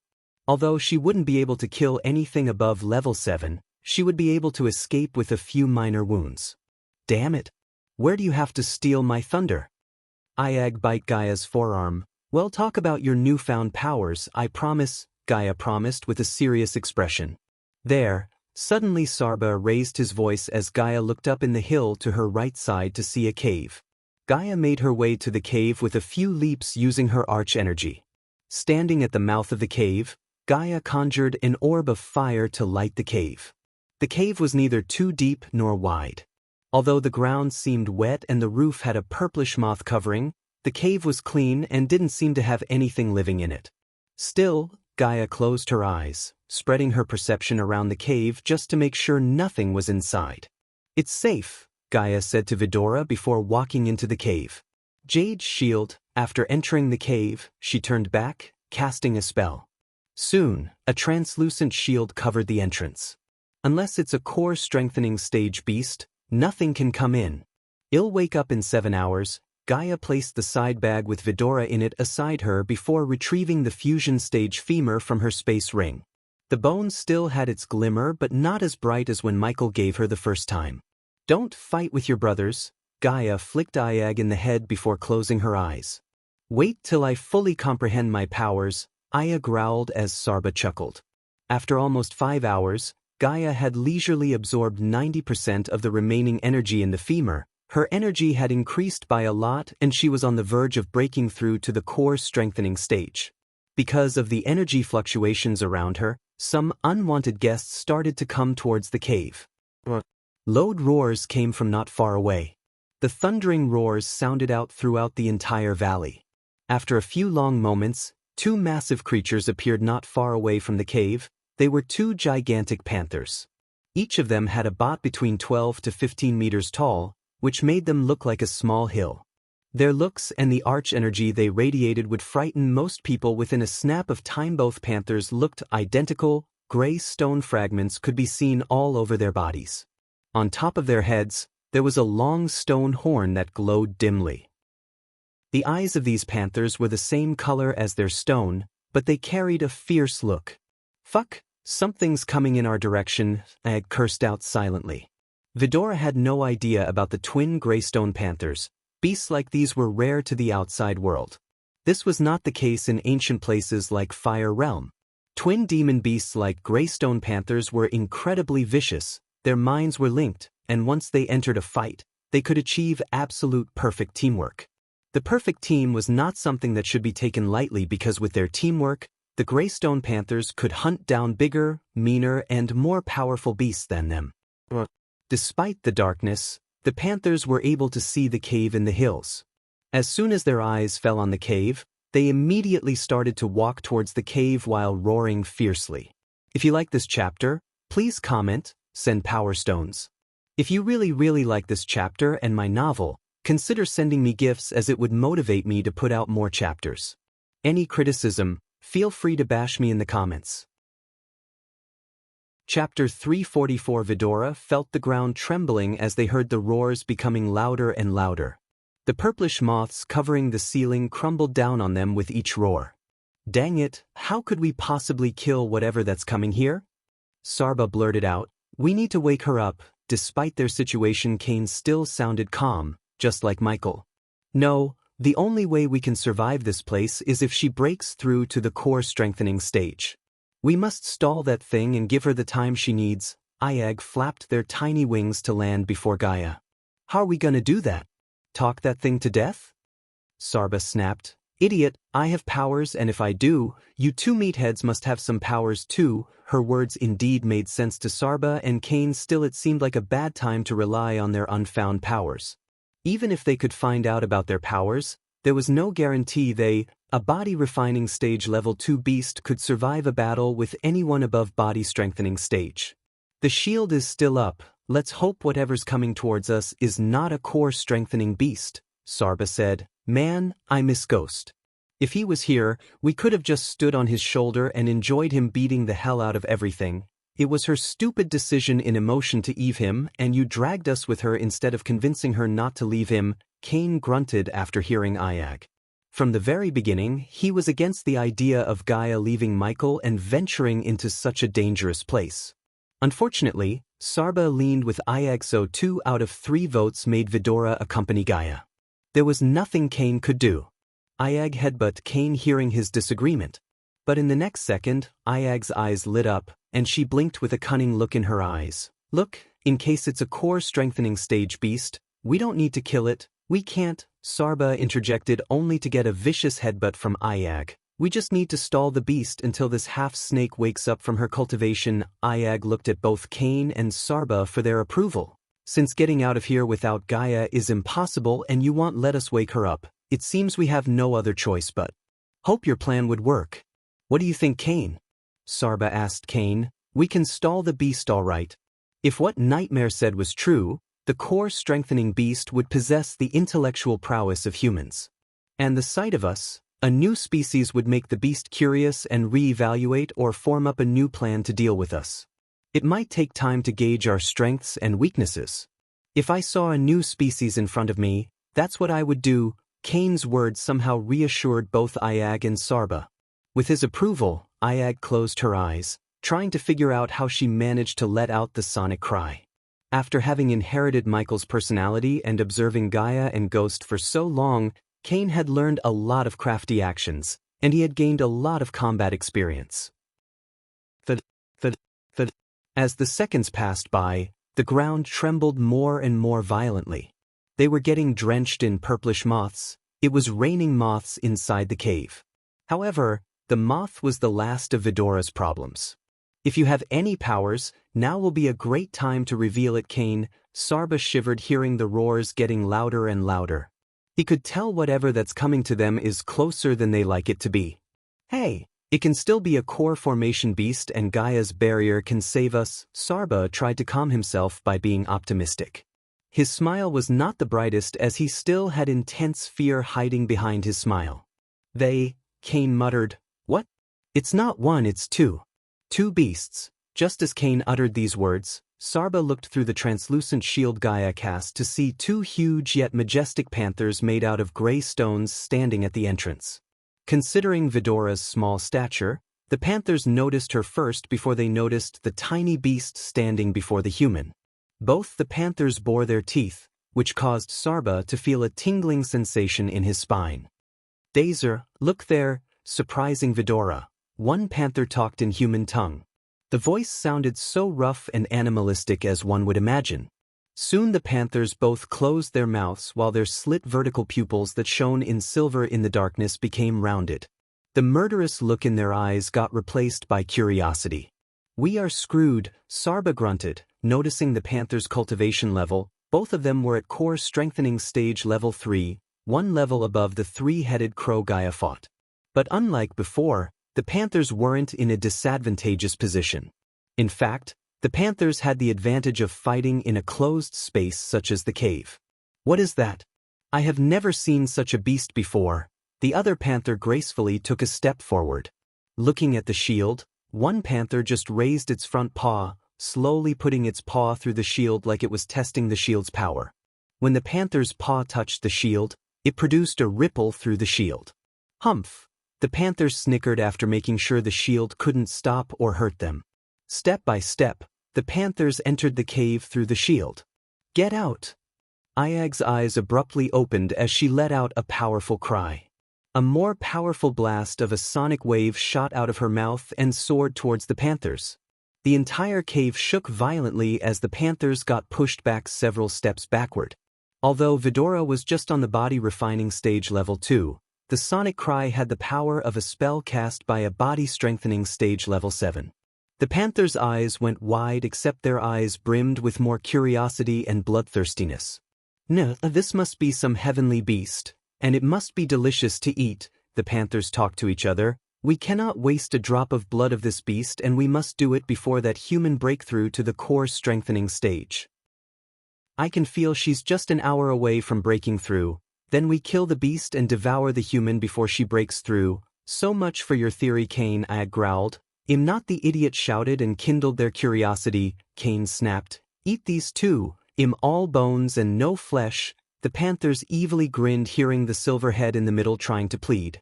I think we should go with Cain's plan of waking her up. Ag swallowed a mouthful of saliva. An overwhelming threat to her life shadowed her pride and haughtiness. Just as the panthers were only a couple of meters away from Vidora, an emerald green orb shot into the cave from somewhere. The panthers were startled as they almost jumped back in shock. Boom! Before Vidora could see the orb completely, it exploded, creating a muffled booming sound. Soon afterward, a green smoke filled the cave. Vidora immediately tried to close their nostrils with their small wings. It burns. Unlike Vidora, the panthers growled. Their voices were filled with terror and pain. Soon, they fell onto the ground, rolling frantically like they were on fire. By now, Vidora realized the green smoke didn't pose a threat to them since they felt nothing. As the panthers were rolling on the ground, a golden bolt of lightning hit the panthers from outside the cave. Ghost! Vidora's eyes went wide as they sparkled in excitement. They couldn't help but let out a long heave of sigh. However, Cain noticed something different with the lightning bolt. He looked at the panther which got hit by the lightning bolt to see a sword sticking out of the panther's gut. Swords of justice, a calm yet magnetic voice sounded in the cave. Vidora looked at the cave entrance to see a human in pure white robes making his way towards them with a glistening white sword in each hand. For a moment, Vidora thought it was Ghost because the images of Ghost flashed across their eyes when they saw the youngster. Except for the color choice of his dress, this youngster possessed the same swag and grace of Ghost. In simple words, he looked just as dashing and stunning as Ghost in Vidora's eyes. Vidora saw the youngster raise his swords at the panthers before swinging them in the air. In a snap of time, several energy swords resembling the swords in his hand appeared above the panthers. The youngster winked at Vidora as the swords hanging above the panthers fell straight into the ground while skewering the panthers. The panthers frantically wiggled in pain, blood gushing out of their bodies. Still, no matter how hard they squirmed, they couldn't cast a spell or escape the wrath of the swords. Vidora was completely stunned seeing the youngster's prowess. They never expected a core formation level 4 youngster to kill not one but 2 core strengthening stage level 3 beats with such ease. Cain could guess it was that green smoke that affected the panthers, somehow making them vulnerable to the spell he cast. Under Vidora's shocked gazes, the youngster went closer to the panthers before ending their suffering once and for all by stabbing the panthers through their hearts using his swords. Then he squatted down to pull out the cores from the panther's chest. Just after a few seconds, the youngster pulled out the cores. A strong gust of wind swirled inside the cave, forming a small tornado around Gaia. An eye-hurting bright light enveloped her body. The light covered her body for a few more minutes before fading away. She did it, Iag shouted excitedly. Gaia then abruptly opened her eyes and her sharp gaze fell on the youngster standing before her. Noah Winston, Vidora saw the youngster letting out a calm smile. Elia, or should I call you Gaia Ashton? If you like this chapter, please comment, send power stones. If you really like this chapter and my novel, consider sending me gifts as it would motivate me to put out more chapters. Any criticism, feel free to bash me in the comments. You're tuning in to the Wandering Hero YouTube channel. Don't forget to subscribe and join us on this journey to catch the most captivating stories.